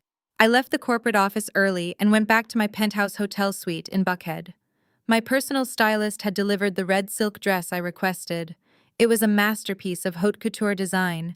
It was sleek, elegant, commanding, and absolutely unapologetic. It was the kind of dress a woman wears when she wants every single eye in the room locked on her the moment she steps through the doors. Derek had ordered me to wear it because he wanted me to look like a trophy. He wanted me to stand silently by his side, projecting the image of the loyal, supportive black wife, making him look successful and grounded in front of his wealthy donors and the local press. I was wearing it for a very different reason. I was wearing it to make sure nobody in that room ever forgot the moment I buried him. I stepped into my designer heels and clasped a heavy diamond tennis bracelet around my wrist. I looked at my reflection in the floor-to-ceiling mirror. The tired, exhausted woman who had stood at the airport just a few days ago was completely gone. I was no longer the overworked ATM machine carrying a man-child on her back. I was a weapon of absolute financial destruction. I picked up my evening clutch. It did not contain a checkbook. It contained nothing but my favorite shade of dark lipstick and the sworn signed federal affidavit that would authorize the immediate seizure of Derek's entire life. I walked out of the penthouse, the red silk trailing behind me, and stepped into the private elevator. The charity gala was about to begin, and it was time to give my husband the exact public spectacle he had been begging for. The doors of the private elevator glided shut, sealing me in a quiet, mirrored box as I descended toward the lobby. I took a deep breath, letting the cool silk of the red dress settle against my skin. I was no longer just a wife or a CEO. I was the architect of my own justice. The ride down felt like a transition between two worlds. The woman who had tolerated Derek's disrespect for 12 years was dead.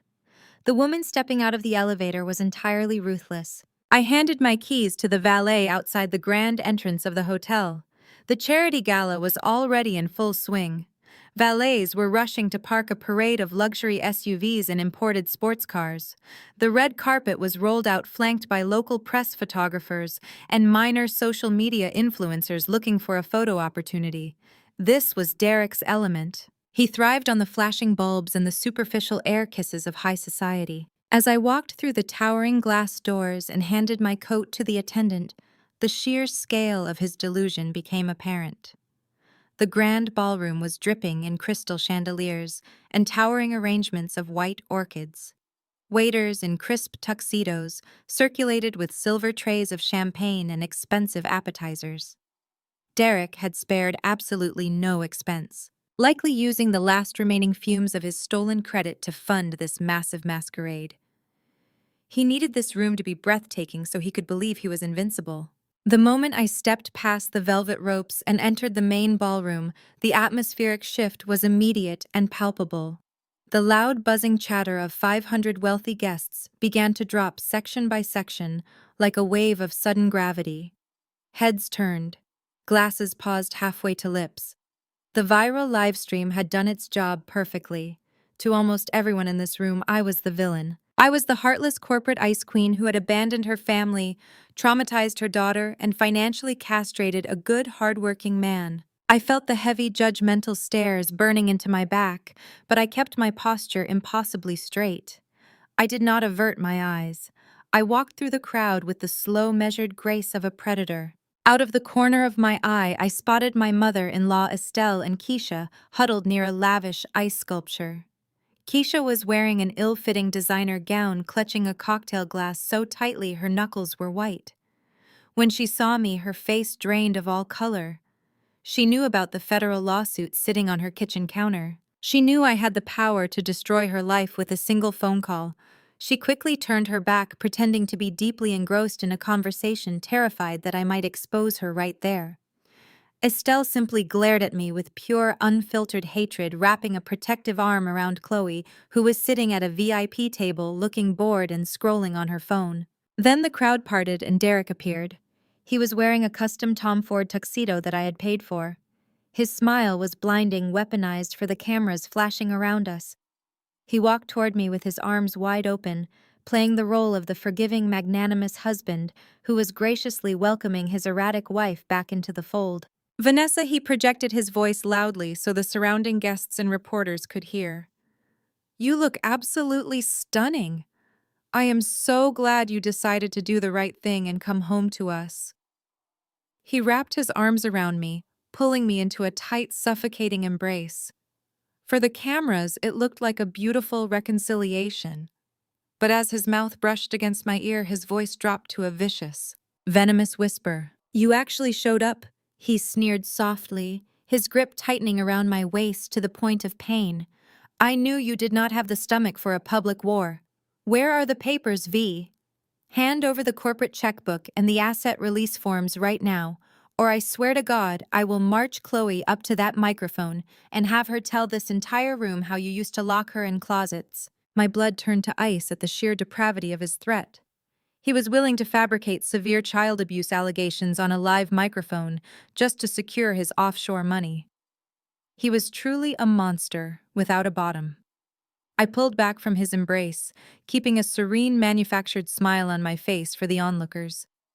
I gently brushed my hand against the lapel of his tuxedo, smoothing the expensive fabric. I do not negotiate with terrorists. Derek, I whispered back, my voice so quiet and cold it barely registered over the ambient jazz music playing in the background. The paperwork is exactly where it needs to be. But I do love a good PowerPoint presentation. Let us see how the crowd likes your speech first. Derek frowned, a brief flash of confusion crossing his features. He glanced at my small evening clutch, realizing there was no way a corporate checkbook or a stack of legal documents could fit inside. But his arrogance quickly swallowed his doubt. He assumed I had left the documents in the coat check or with my driver. He assumed he had already won. Just sit at the table and smile, he ordered through gritted teeth. Do not embarrass me tonight, Vanessa. Your reputation is already hanging by a thread. I nodded gracefully and glided over to the VIP table, taking a seat directly across from Estelle and Chloe. Chloe rolled her eyes when I sat down, purposefully turning her chair slightly away from me. I did not correct her. I simply signaled a waiter and ordered a glass of sparkling water. The lights in the grand ballroom began to dim. The ambient chatter faded into an expectant hush as a bright spotlight hit the main stage. The jazz band concluded their set, and the master of ceremonies, a prominent local news anchor, stepped up to the podium. He delivered a glowing, nauseating introduction about Derek's supposed philanthropic efforts and his dedication to the city's youth sports programs. Derek practically floated onto the stage. The applause was thunderous. He adjusted the microphone, looking out over the sea of wealthy donors, politicians, and high-profile athletes. He was at the absolute pinnacle of his fake empire. Thank you all so much for being here tonight. Derek began, his voice oozing with practiced charisma. We are here to talk about legacy. We are here to talk about building something that outlasts us. It has been a challenging week for my family, as many of you know. But adversity only makes us stronger. It shows us who we truly are. He paused perfectly for dramatic effect, placing a hand over his heart. I sat in the darkness sipping my water, watching a condemned man deliver his own eulogy. Tonight, I want to show you the future of elite athletics management. Derek continued gesturing toward the massive ceiling above the stage. If we could lower the main screen, please. I have a short video presentation that highlights the incredible work we have been doing behind the scenes. Right on cue, the heavy motorized projector screen slowly descended from the ceiling behind him. The high-definition projector hummed to life. Derek turned his back to the audience, looking up at the screen with a wide, expectant smile, waiting for his slick, highly produced promotional video to play. In the back of the room, standing near the audio-visual control booth, I caught the eye of a man wearing a crisp tuxedo. He was not a hotel employee. He was one of Valerie's undercover federal agents. I gave him a subtle, almost imperceptible nod. The screen flickered to life, but the booming, inspirational music did not play. There were no slow-motion clips of football players running through practice drills. Instead, the massive screen illuminated the dark ballroom with a stark, blindingly bright spreadsheet. A murmur of confusion rippled through the crowd. Derek squinted at the screen, his smile faltering. He tapped the microphone. "Apologies, ladies and gentlemen, looks like we have a slight technical difficulty with the AV team. Give us just 1 second. He aggressively waved his hand at the control booth, mouthing the words to fix it. But the screen did not change. Instead, the spreadsheet zoomed in, highlighting specific rows of data in bright, undeniable crimson. The text was massive, easily readable from the very back of the ballroom. It was not just any spreadsheet. It was the decrypted offshore banking ledger. I stood up from my chair at the VIP table. The silk of my red dress caught the light as I walked slowly toward the center aisle. The room fell dead silent, the confusion rapidly morphing into uncomfortable tension. I picked up a wireless microphone resting on a nearby cocktail table. I switched it on. "There is no technical difficulty, Derek," my voice echoed through the massive ballroom, sharp and clear as cut glass. The sound system had been perfectly calibrated. Derek froze on the stage. He looked down at me, his eyes widening in absolute horror.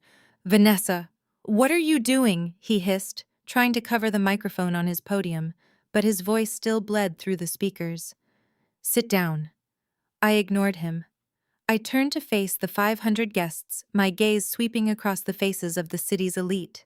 My husband loves to tell people that I am a cold, heartless woman who just stares at spreadsheets all day. I announced, my tone conversational, but laced with lethal authority. He told the entire internet that I abandoned my family. So since everyone in this room has already judged my character based on his viral tears, I thought it was only fair that we look at one of my spreadsheets together. I pointed up at the massive screen behind him. "Let us draw our attention to row 14, I instructed the crowd. You will see a recurring monthly wire transfer of $4,800. Derek claimed this was a corporate storage fee. It is actually the rent for a luxury Buckhead penthouse where he has been keeping his 24-year-old mistress for the last 2 years. A loud collective gasp echoed through the ballroom. The flashbulbs of the press photographers suddenly ignited, creating a strobe light effect across the room. Investors began shouting, scrambling away from the VIP tables as if Derek were radioactive. Estelle sat paralyzed in her chair, her jaw hanging open, her precious pearls clutched in a white-knuckled grip as she stared at the undeniable proof of her son's infidelity. Derek's face turned ashen. He stumbled backward into the podium. "Cut the feed!" he screamed into the microphone, his polished persona completely shattering. "Somebody cut the damn feed right now. This is a lie. She is having a mental breakdown." The agent in the control booth did not cut the feed. He clicked to the next slide. I took a few more steps down the aisle, completely commanding the room. "That is just the appetizer, ladies and gentlemen. Now please look at row 22. The screen shifted to a series of massive international wire transfers, complete with routing numbers from the Cayman Islands and intercepted syndicate communications. That row details $5 million in illegal sports gambling debts. I declared, my voice rising over the rising panic in the room. Debts owed to an offshore syndicate. Debts that my husband planned to pay off by laundering money through a casino in Monaco using my forged corporate signatures. He was not taking his family on a vacation. He was setting his wife up to take the fall for a federal crime. Absolute chaos erupted. Derek practically leaped off the stage, sprinting toward the control booth, screaming obscenities. Keisha shrieked from the side of the room, dropping her drink and frantically pushing her way toward the nearest emergency exit. But before Derek could even make it past the front row of tables, the heavy oak doors at the back of the ballroom violently burst open. It was not hotel security. It was a dozen men and women wearing dark tactical windbreakers over their formal wear. The bold yellow letters on the back of their jackets were unmistakable. Federal agents. Nobody move, a booming voice commanded over a megaphone. Stay in your seats. The trap had officially snapped shut. But the true masterpiece of this execution was not the moment the federal agents burst through the doors. The true masterpiece was the psychological warfare that unfolded in the 45 minutes leading up to that exact second. To truly understand the gravity of his downfall, let me take you back to the moment my driver first pulled up to the grand entrance of the hotel earlier that evening. The exterior of the luxury high-rise was swarming with local media society photographers and a fleet of luxury vehicles. This was the most anticipated charity gala of the season in Atlanta. Derek had pulled out all the stops, using the last drops of his fraudulent credit to create an illusion of absolute royalty. Valets were sprinting back and forth, opening the doors of Bentleys and Maybachs. I stepped out of my black town car. The cool evening air brushed against the red silk of my dress. It was a masterpiece of haute couture designed to be both elegant and unapologetic. I took a deep breath, handed my keys to the attendant, and walked through the towering glass doors. The grand foyer was a masterclass in superficial opulence. The air was thick with the scent of expensive Tom Ford cologne, imported lilies, and roasted truffles. Waiters in crisp white tuxedos circulated with silver trays of vintage champagne. These were the power brokers of the city.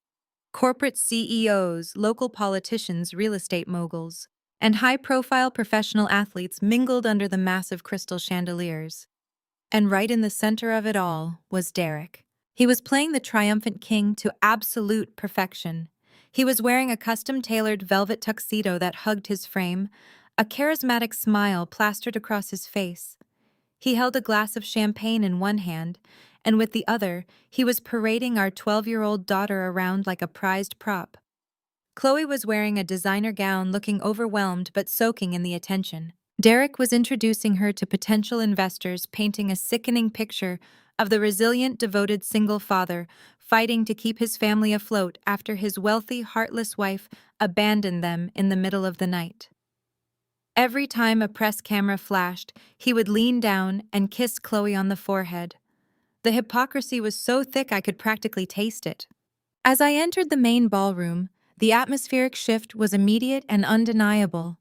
The lively jazz music seemed to fade into the background as heads began to turn in my direction. The viral live stream had done its job flawlessly. To the 500 people in this room, I was public enemy number one. I could hear the hushed whispers rippling through the crowd like a virus. I saw the judgmental stares from the affluent women who had happily drank my expensive wine at my house parties just a month prior. One woman, a prominent real estate broker I had helped secure funding for, actively turned her back to me and pretended to admire an ice sculpture. The societal expectations placed on successful Black women in this city are suffocating. You are expected to build the empire, but you are also expected to silently endure the disrespect to protect the image of the Black family. If you dare to stand up for yourself, you are labeled angry, bitter, or masculine. I knew exactly what they saw when they looked at me, but I kept my posture impossibly straight. I did not avert my eyes. I walked through the crowd with the slow, measured grace of a predator who already knew she owned the room. Derek spotted me from across the ballroom. A smug, victorious smile spread across his face. He thought my presence was a white flag. He thought the public pressure had finally broken my spirit. He whispered something to Chloe, handed his champagne glass to a passing waiter, and confidently strode toward me. He intercepted me near a massive towering arrangement of white orchids, deliberately positioning his body to block me from the direct view of the main press pool. He wrapped his arms around me in a fake, suffocating embrace, smiling broadly for anyone who might be watching from a distance. But as his mouth hovered near my ear, the charming facade completely vanished. His voice dropped to a vicious, venomous whisper. "You actually showed up," he sneered softly, his fingers digging painfully into my waist. "I knew you did not have the stomach for a public war. Your corporate board must be terrified of the bad press. Where are the papers, Vanessa? Hand over the corporate checkbook and the asset release forms right now." I pulled back slightly, keeping a serene manufactured smile on my face for the onlookers. "I do not have a checkbook, Derek," I replied quietly, maintaining perfect eye contact. His grip tightened, his eyes flashing with sudden violent anger. The veins in his neck bulged against his crisp white collar. "Do not play games with me tonight," he hissed. "You think you can just show up looking like that and defy me in front of my investors? I am holding this entire event together with duct tape, Vanessa. The syndicate is calling my personal phone every hour. You are going to sign the agency back over to me, and you are going to restore my credit lines before I walk onto that stage." "And what if I refuse?" I asked, my voice calm and completely devoid of fear. Derek leaned in closer, his breath hot against my cheek. "If you do not sign those papers right now, I have a producer from Good Morning America on speed dial. Tomorrow morning, I will put Chloe on a plane to New York. She goes on national television and tells the entire country that you hit her. She will tell them you are physically and emotionally abusive. She will cry on camera and say whatever I tell her to say. Your corporate career will be permanently destroyed. The board of directors will force you out of your own company by noon. You will be a pariah in this city. No one will ever do business with a mother who abuses her child. I will take everything you have built and leave you with nothing." I stared at him, absorbing the absolute darkness of his soul. For 12 years, I had made excuses for him. I had blamed his failures on bad luck and tough market conditions. I had convinced myself that beneath his arrogance there was a man who loved his family. But standing here listening to him plot the psychological destruction of our daughter just to save his own skin, the final illusion shattered. He was a parasite, and he had finally bitten too deep. My blood turned to absolute ice. The sheer depravity of his threat was staggering. He was willing to fabricate severe child abuse allegations, willing to use our own daughter to commit perjury on national television just to secure his offshore money. He viewed Chloe not as a child, but as a weapon of mass destruction, to be deployed whenever his ego or his wallet was threatened. He was truly a monster without a bottom. I looked him dead in the eye. I did not blink. I did not flinch. I gently brushed my hand against the lapel of his custom tuxedo, smoothing the expensive fabric with mocking affection. "I do not negotiate with terrorists, Derek," I whispered back, my voice so quiet and cold it barely registered over the ambient noise of the ballroom. "And I certainly do not negotiate with desperate men who use their children as human shields. The paperwork is exactly where it needs to be, but I do love a good PowerPoint presentation. Let us see how the crowd likes your speech first." Derek frowned, a brief flash of genuine confusion crossing his features. He glanced down at my small evening clutch, realizing there was no way a corporate checkbook or a thick stack of legal documents could fit inside. But his arrogance was a terminal disease. It quickly swallowed his doubt.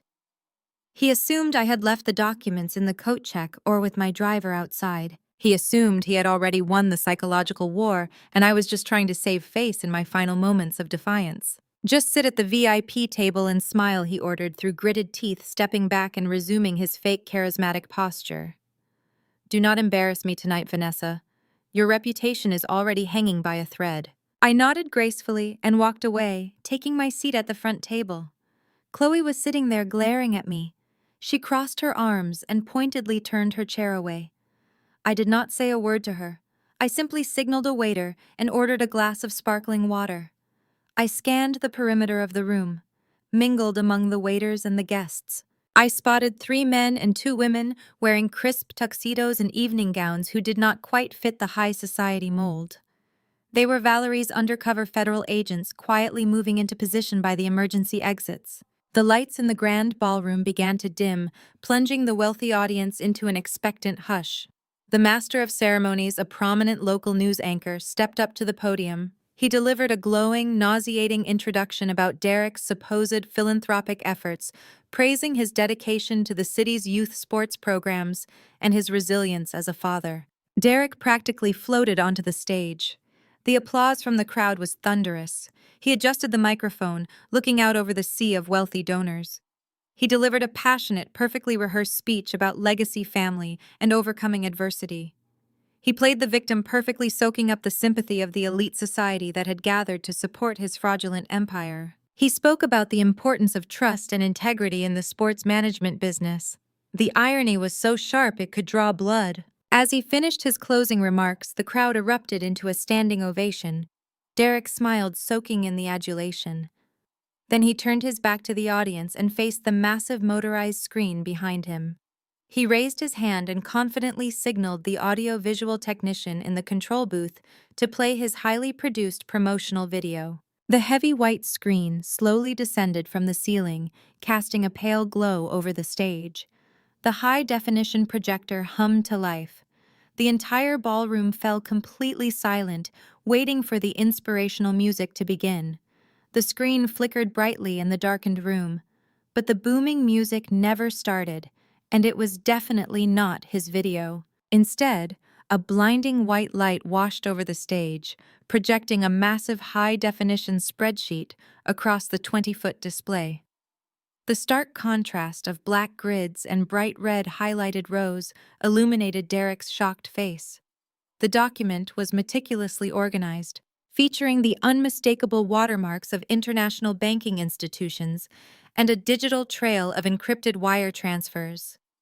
At the very top of the page, displayed in bold black lettering, was the title of the document: Forensic Audit and Financial Intercept Elite Athletics Management. The initial reaction from the 500 guests was a collective confused silence. People leaned forward in their seats, squinting through the dim lighting of the ballroom, trying to make sense of the complex financial data towering over the stage.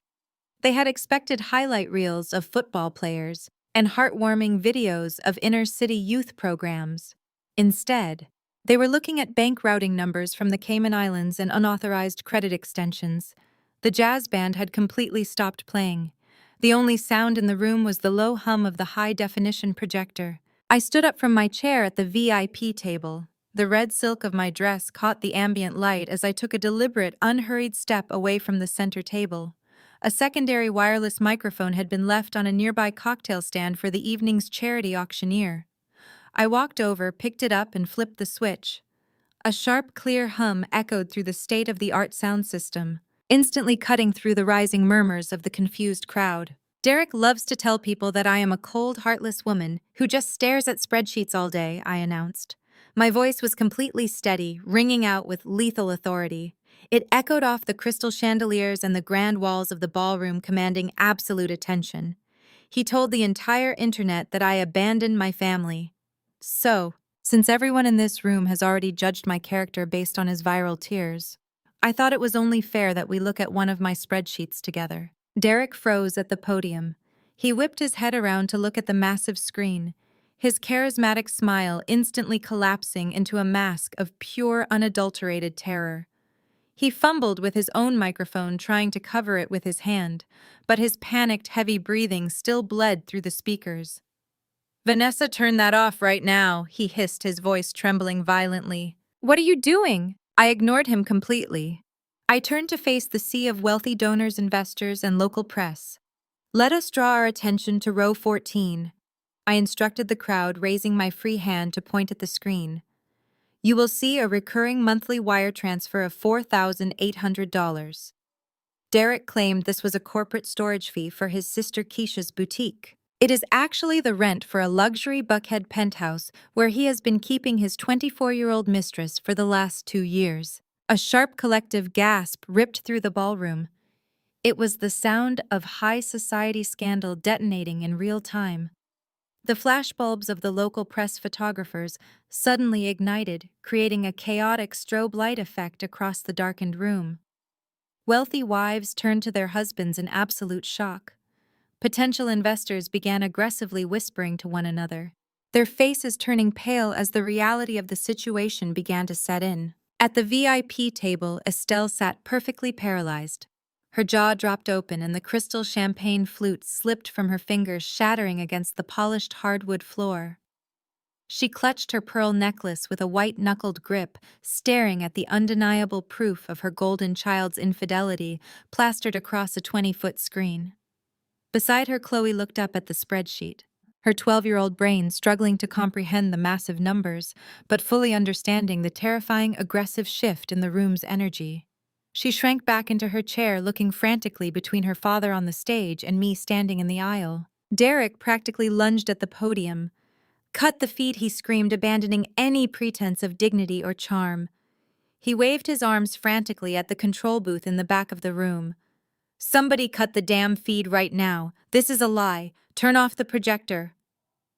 The undercover federal agent stationed inside the AV booth did not cut the feed. He simply clicked the mouse, zooming in on the next set of data. I took a few steps down the center aisle, making sure every single person in that room was looking directly at me. I wanted them to see the woman they had spent the last 48 hours tearing apart on social media. "That is just the appetizer, ladies and gentlemen," I declared, projecting my voice over the rising panic and loud whispers.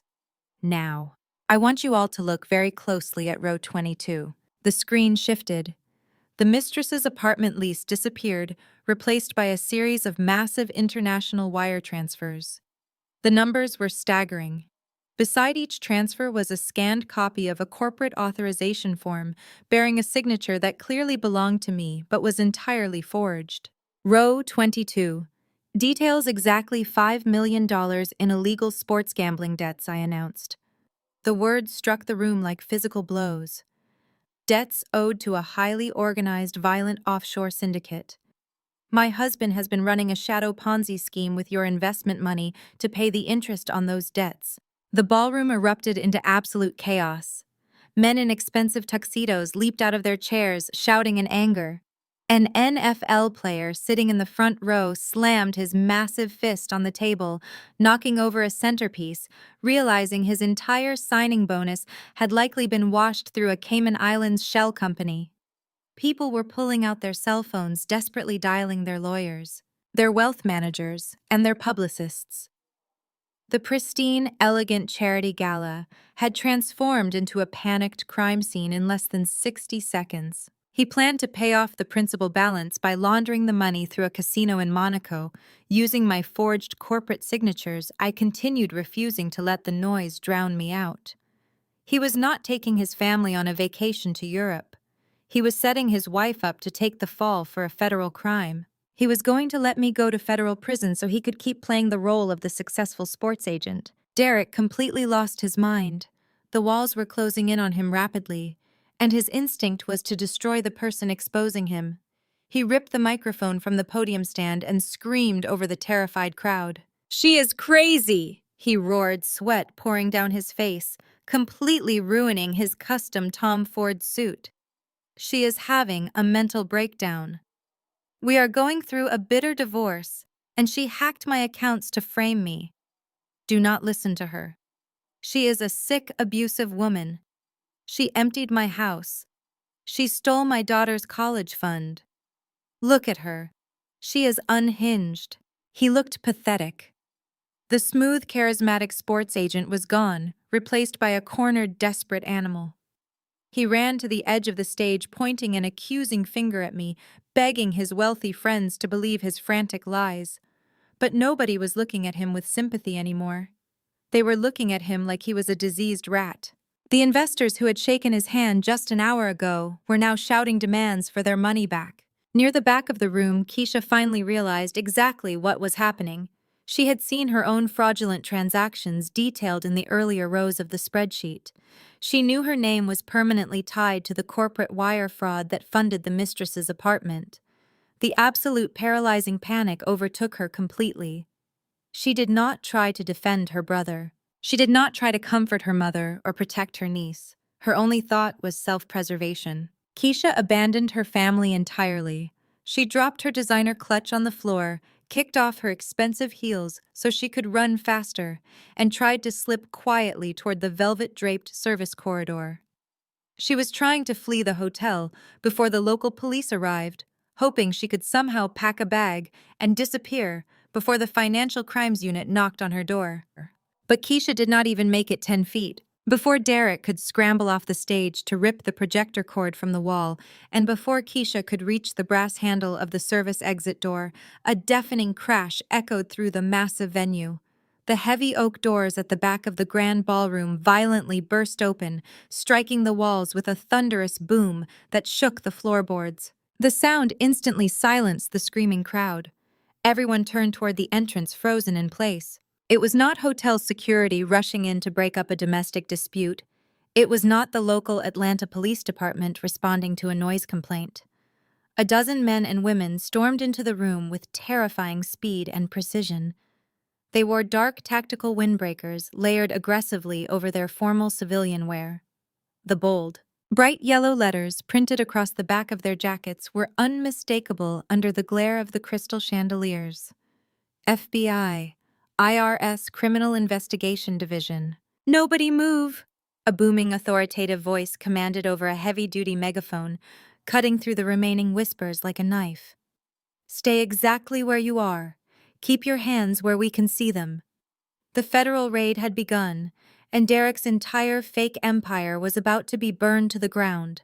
The sheer velocity of the federal agents swarming the grand ballroom was a terrifying thing to witness. They moved with absolute uncompromising authority, forming a solid tactical wall between the panicked high society guests and the stage. The lead agent, my old college friend Valerie, stepped out from the tactical formation. She was no longer wearing her undercover evening gown. She had slipped on her heavy Kevlar vest, her federal badge gleaming aggressively under the ambient light of the crystal chandeliers. Her face was set in stone, completely devoid of the friendly warmth we used to share during our time at Spelman. Tonight, she was the blunt instrument of the United States government. Derek scrambled backward, his hands raised defensively in front of his chest. He looked like a cornered rat trapped under a blinding spotlight. Wait, you have the wrong guy," he stammered, his voice cracking loudly over the still, active microphone resting on the podium. "I am Derek. I run Elite Athletics. This is a private charity event. You cannot just barge in here. Let me call my legal team." Valerie did not entertain his desperate negotiation for even a fraction of a second. "Derek, you are under federal arrest for international money laundering, corporate wire fraud, and conspiracy to commit financial crimes," she announced clearly. Her voice projected through the massive ballroom without needing any electronic amplification. "Put your hands behind your back and interlock your fingers." Derek refused. His massive, fragile ego simply could not process the reality of being physically subdued in front of the entire Atlanta elite. The investors, the athletes, the local politicians, they were all watching his total destruction. He took a sudden aggressive step to the left, his eyes darting frantically toward the side stage stairs, looking for a gap in the line of armed agents. It was the worst mistake he could have possibly made. Two heavily armed federal agents lunged forward with terrifying speed.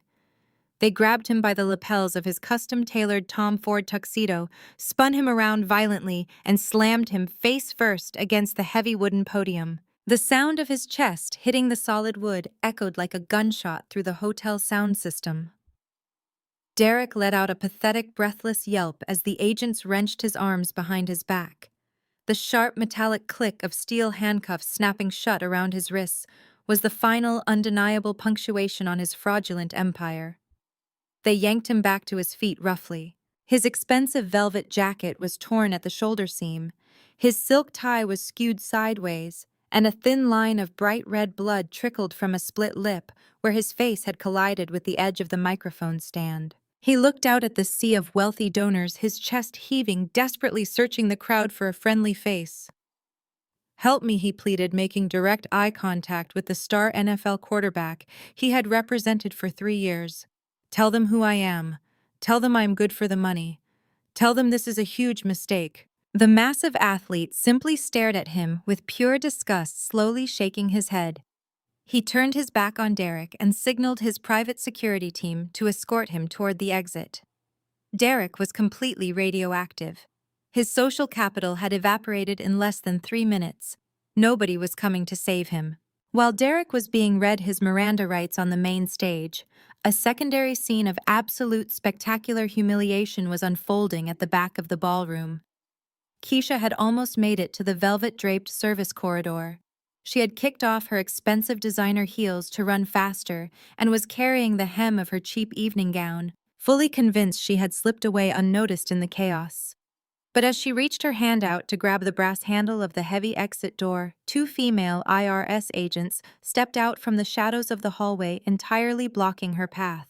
Keisha, you are also under federal arrest for accessory to corporate wire fraud, one of the agents stated coldly, pulling a pair of handcuffs from her tactical belt. Keisha let out a blood-curdling shriek that echoed over the shouting crowd. The tough, aggressive persona she had weaponized against me in my corporate office just 24 hours ago completely evaporated. She dropped her designer clutch, spilling her makeup and credit cards across the carpet, and fell to her knees. She thrashed wildly, swinging her arms as the agents moved in to secure her. "No, I did not do anything!" Keisha screamed, thick black mascara streaming down her face in ugly streaks. "It was my brother. Derek made me do it. I just wanted to run a boutique. I am a single mother. You cannot put me in jail. I do not know anything about a syndicate." She fought so aggressively, kicking and scratching, that the federal agents had to force her stomach first onto the ornate hotel carpet. One agent pressed a knee firmly into her lower back to finally secure the steel cuffs around her wrists. The remaining high society guests watched in horrified fascination as the woman who loved to brag about her exclusive connections and affluent lifestyle was dragged across the ballroom floor like a common thief, sobbing hysterically and screaming for her mother to save her. Estelle witnessed both of her children being handcuffed, humiliated, and dismantled within the span of 5 minutes. Her entire worldview, built entirely on the false superiority of her golden son and the manipulative entitlement of her daughter, collapsed into absolute dust. She pushed herself up from the VIP table, her legs trembling so violently she had to grip the edge of the tablecloth to keep from falling. She looked at Derek being marched down the stage stairs by the federal agents, then she turned slowly to look at me. I was still standing perfectly still in the center aisle. The red silk of my dress was completely unwrinkled. My posture was flawless. My expression was completely, terrifyingly impassive. I was watching the execution of my enemies, and I felt absolutely nothing but the pure, unadulterated satisfaction of a balanced ledger. Estelle stumbled toward me, pushing past overturned chairs and shattered champagne glasses. The haughty, demanding Southern matriarch was completely gone, replaced by a broken, terrified old woman whose legacy had just been publicly incinerated. She reached out and grabbed my bare arm with her cold, trembling hands. "Vanessa, please!" She begged, her voice a ragged, breathless wheeze. "You have to stop this. You have the power to stop this. Tell the agents it is a massive misunderstanding. Tell them you authorized those offshore transfers for his business. He is your husband. He is the father of your child. You cannot let them take him away. They will put him in a federal penitentiary. My boy will not survive in a place like that. You have to save our family." I looked down at her hands, gripping my arm. I did not pull away immediately. I wanted her to feel the absolute freezing coldness radiating from my skin. I wanted her to realize that the deep well of my forgiveness and financial grace had permanently dried up. "Estelle," I said softly, ensuring my voice carried only to her ears amid the chaotic noise of the raid. "Do you remember what you told me in my office yesterday morning? You looked me in the eye and told me that a strong black woman holds her family together. You told me I was supposed to ignore his disrespect fund, his failures, and accept his infidelity to protect the public image of his household." Estelle nodded, frantically, fresh tears spilling over her deeply wrinkled cheeks. "Yes, yes, we have to protect each other from the outside world," she sobbed, desperately trying to use the cultural guilt trip one last time. I slowly peeled her cold, shaking fingers off my arm, dropping her hands back to her sides as if they were infected. "You are wrong, Estelle," I whispered, staring directly into her terrified eyes. "A strong woman cuts out the rot to save herself. You spent your entire life coddling a criminal.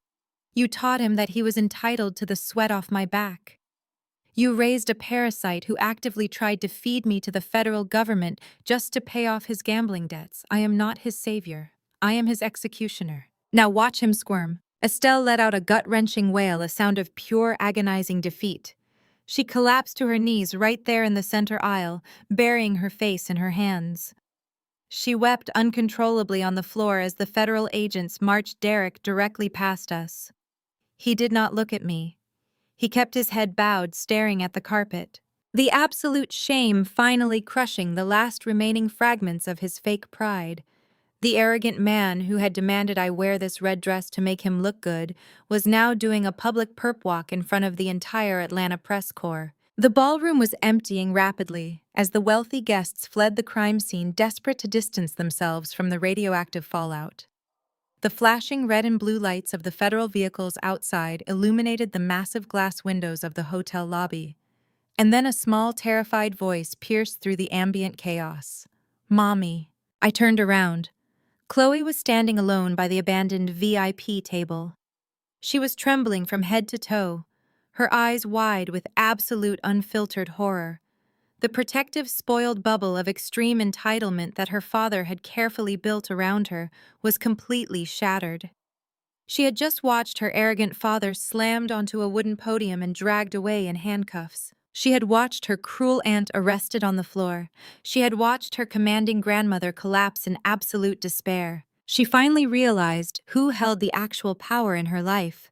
Chloe ran toward me, tears streaming rapidly down her face, her expensive designer dress practically swallowing her small, shaking frame.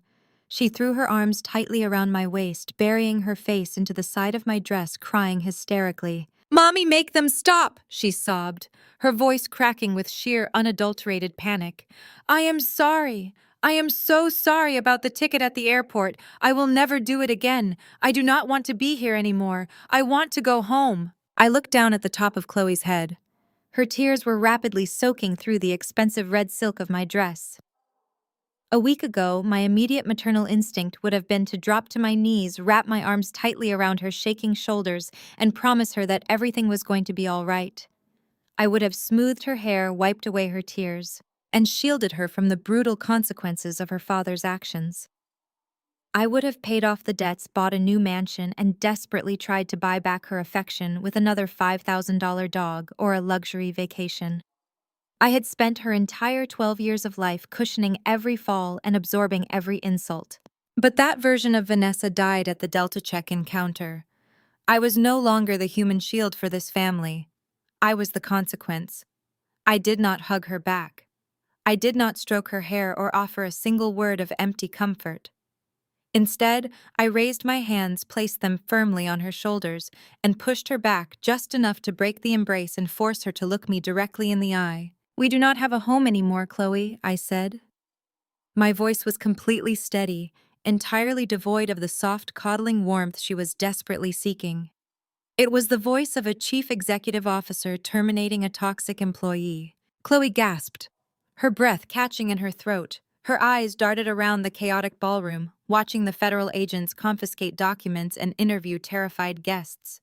"But my house," she stammered, her lower lip trembling violently. "My room. Where are we going to sleep tonight?" I stared at the daughter who had looked at me with pure disgust and called me an ATM machine.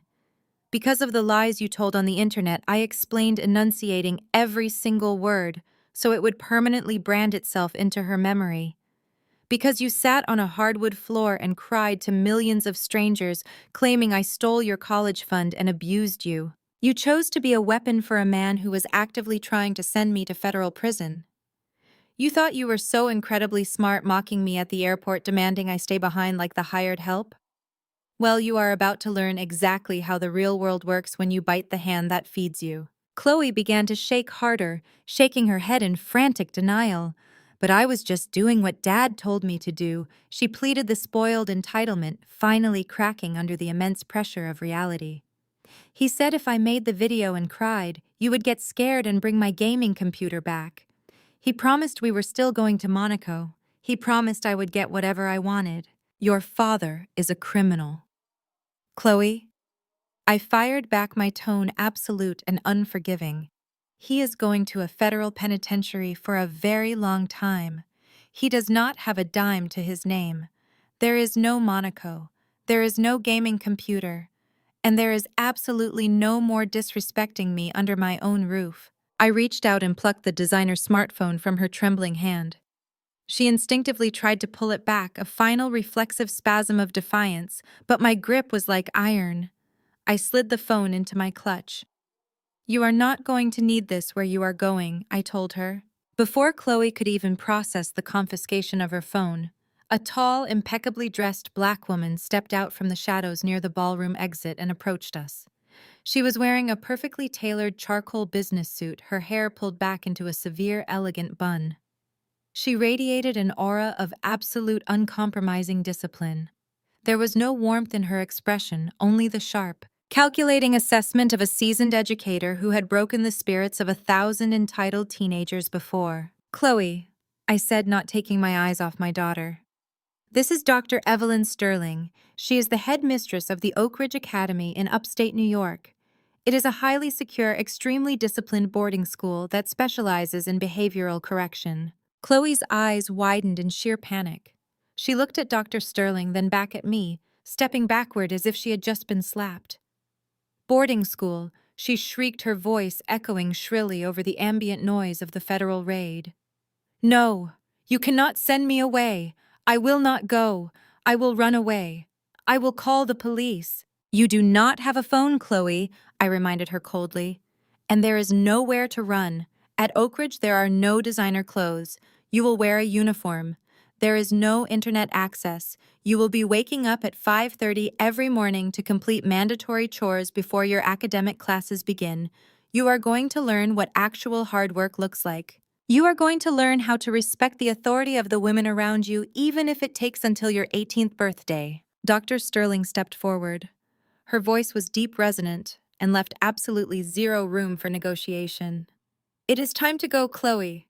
My driver is waiting outside to take us directly to the airport. We have a late flight to catch."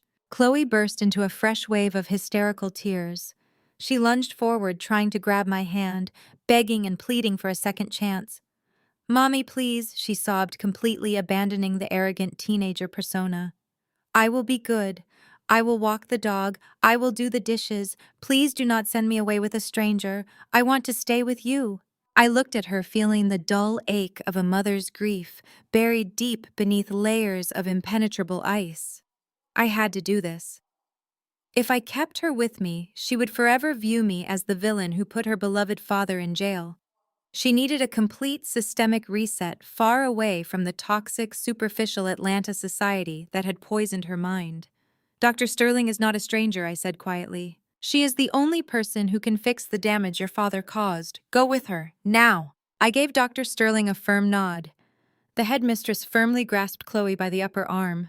It was not an abusive grip, but it was an inescapable one.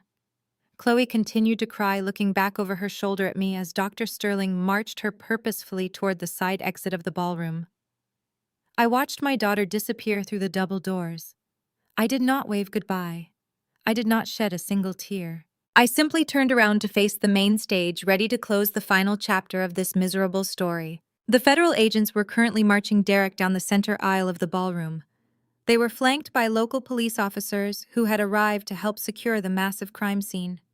Derek was doing the ultimate perp walk. His hands were cuffed tightly behind his back.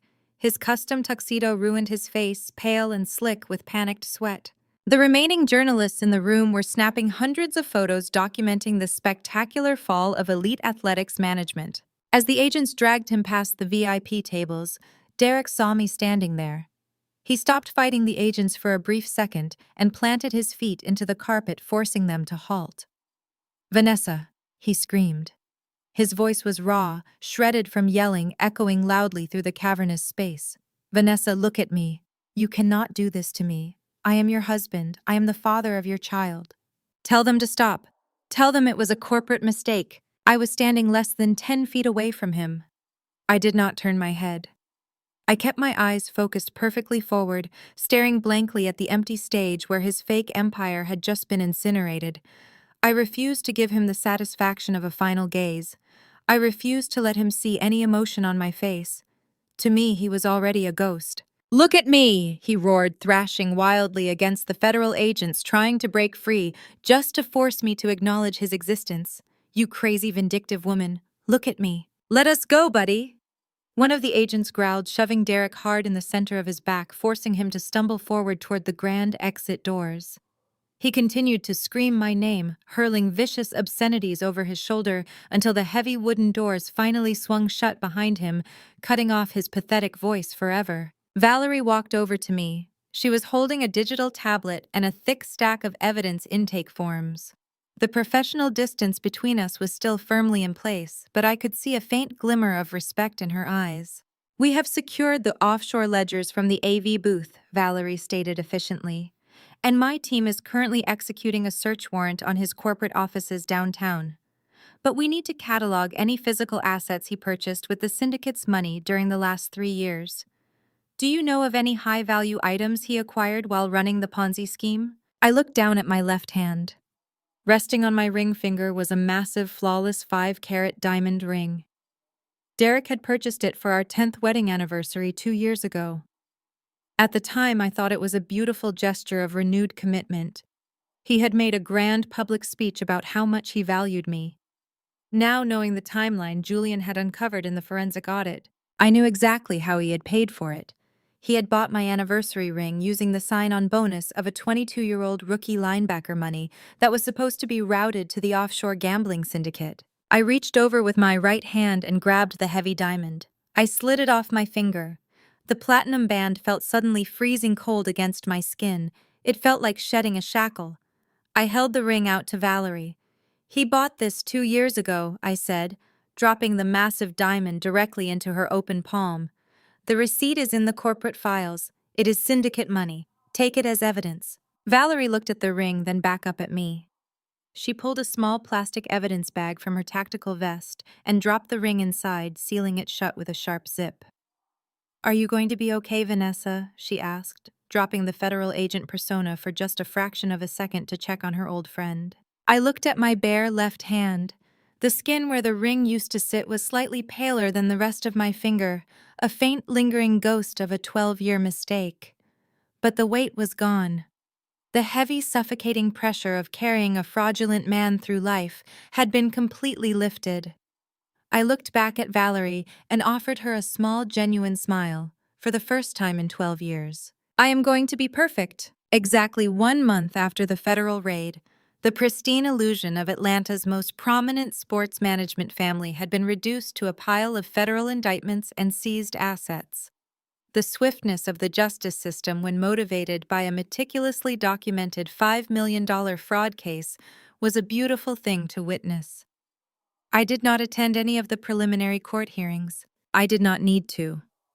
My legal team and the forensic accountants provided me with daily, highly detailed updates that read like the concluding chapters of a perfectly executed hostile takeover. Derek had his bail hearing 2 weeks after his spectacular arrest at the charity gala. He had walked into the federal courtroom wearing a standard-issue orange jumpsuit, his wrists and ankles shackled in heavy iron chains. He was completely stripped of his custom Tom Ford suits, his expensive watches, and his manufactured charisma. According to the court transcripts, his defense attorney had pleaded with the judge to grant him house arrest, arguing that Derek was a devoted father and a pillar of the local community. But Valerie and the federal prosecutors immediately introduced the decrypted offshore ledgers and the intercepted communications with the illegal sports betting syndicate. They proved beyond a shadow of a doubt that Derek had access to international criminal networks and was a massive flight risk. The judge did not hesitate. Bail was categorically denied. Derek was remanded back to the maximum security federal detention center in downtown Atlanta to await his criminal trial. I was told he broke down and sobbed openly in the courtroom when the judge banged the gavel. He realized that the luxurious life he had stolen was permanently over. He tried to call me from the prison phone system every single day for the first week, desperate to manipulate me into funding his legal defense. I simply instructed my telecommunications provider to permanently block all incoming calls originating from the federal penitentiary. He was entirely isolated, trapped in a concrete cell, forced to sit in silence and reflect on the exact moment he decided to treat his wife like an expendable asset. His sister Keisha faced a similarly catastrophic downfall. The morning after the gala agents from the Internal Revenue Service arrived at her boutique fashion store, they did not just audit her books. They completely seized the property, confiscating all her inventory and freezing her business accounts to recover the stolen corporate funds she had laundered to pay for Derek's mistress. 3 days later, the property management company in Buckhead officially evicted her from the luxury condo. She was hit with a barrage of federal accessory charges for wire fraud and conspiracy. Facing the terrifying prospect of a decade in federal prison, Keisha did exactly what cowards always do when cornered. She turned on her own blood. She accepted a plea deal from the prosecutors, agreeing to testify fully against Derek in exchange for a reduced sentence. The unbreakable bond of the proud black family she had screamed about in my office had evaporated the second her own freedom was threatened. The financial devastation eventually trickled all the way up to the matriarch. Estelle, who had spent her entire life enabling Derek's toxic behavior and looking down her nose at my corporate career, was suddenly forced to face the brutal reality of capitalism. To keep Keisha out of a maximum security prison and to hire a mid-level defense attorney for her golden son, Estelle had to completely liquidate her life. She went to the banks to take out a second mortgage on her beautiful historic home in the suburbs, only to discover that her credit had been secretly ruined by Derek years ago. With no other options, she was forced to sell the house to a corporate cash buyer at a massive loss. I drove past her old neighborhood once purely out of curiosity on the day she was moving out. I parked my car down the street and watched as the haughty, demanding woman directed a team of cheap movers to load her antique furniture into a rented box truck. She was moving into a cramped two-bedroom apartment on the outskirts of the city, taking Keisha with her.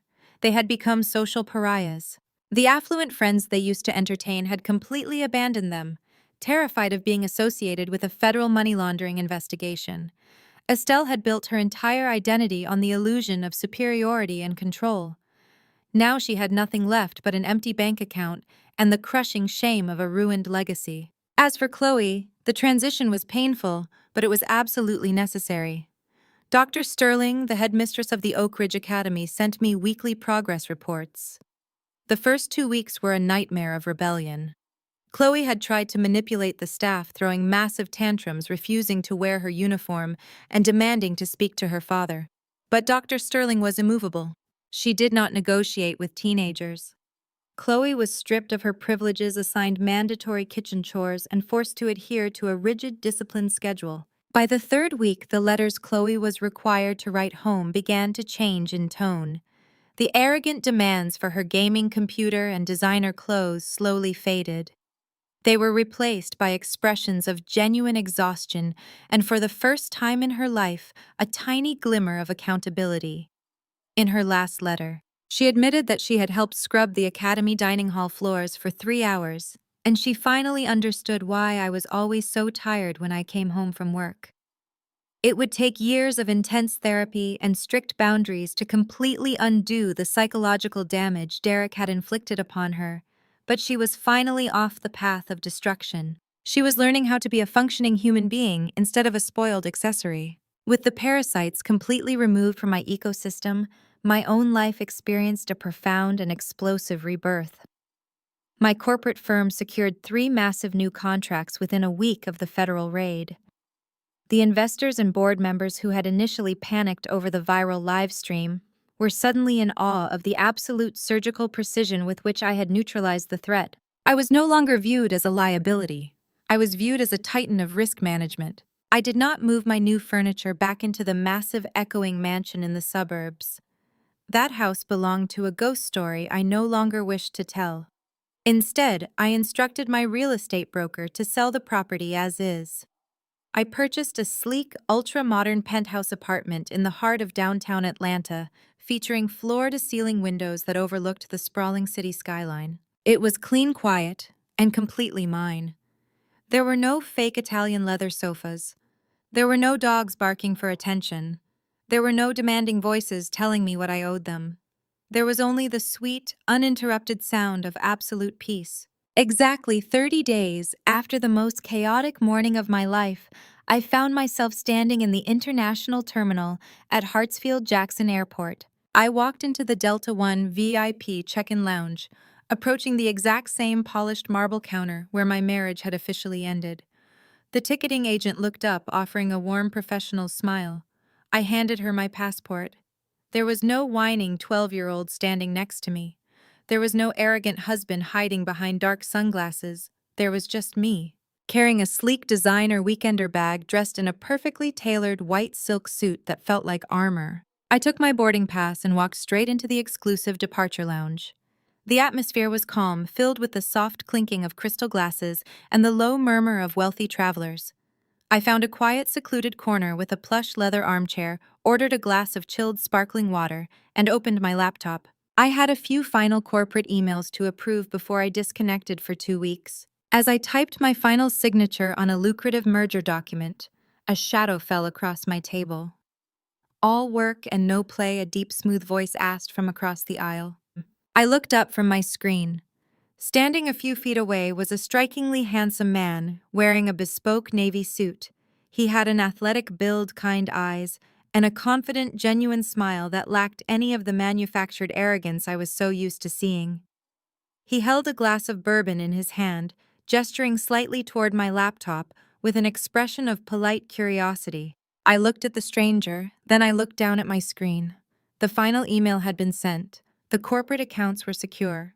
The federal lawsuits were locked in. The divorce papers had been finalized and signed by a judge in absentia.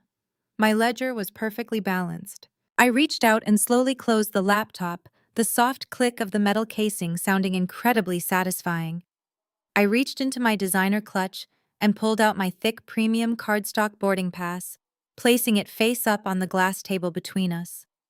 The bold black letters spelling out Monaco were clearly visible. "Actually, I am just reviewing my final victory," I replied, offering him a brilliant, completely unburdened smile.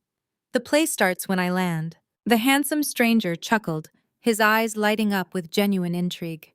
He raised his glass of bourbon in a silent, respectful toast to my journey before turning to head toward his own departure gate. I picked up my boarding pass and my weekender bag, walking toward the boarding doors for the transatlantic flight. The attendant scanned my ticket and smiled warmly, welcoming me to the first-class cabin. I stepped onto the plane and found my private suite sinking into the plush leather seat. A flight attendant immediately appeared, offering me a crystal flute of vintage champagne. I took the glass, feeling the cool condensation against my fingertips. I looked out the window as the heavy cabin doors were sealed shut, locking out the noise of the city, the chaos of my past, and the memories of the people who had tried to bury me.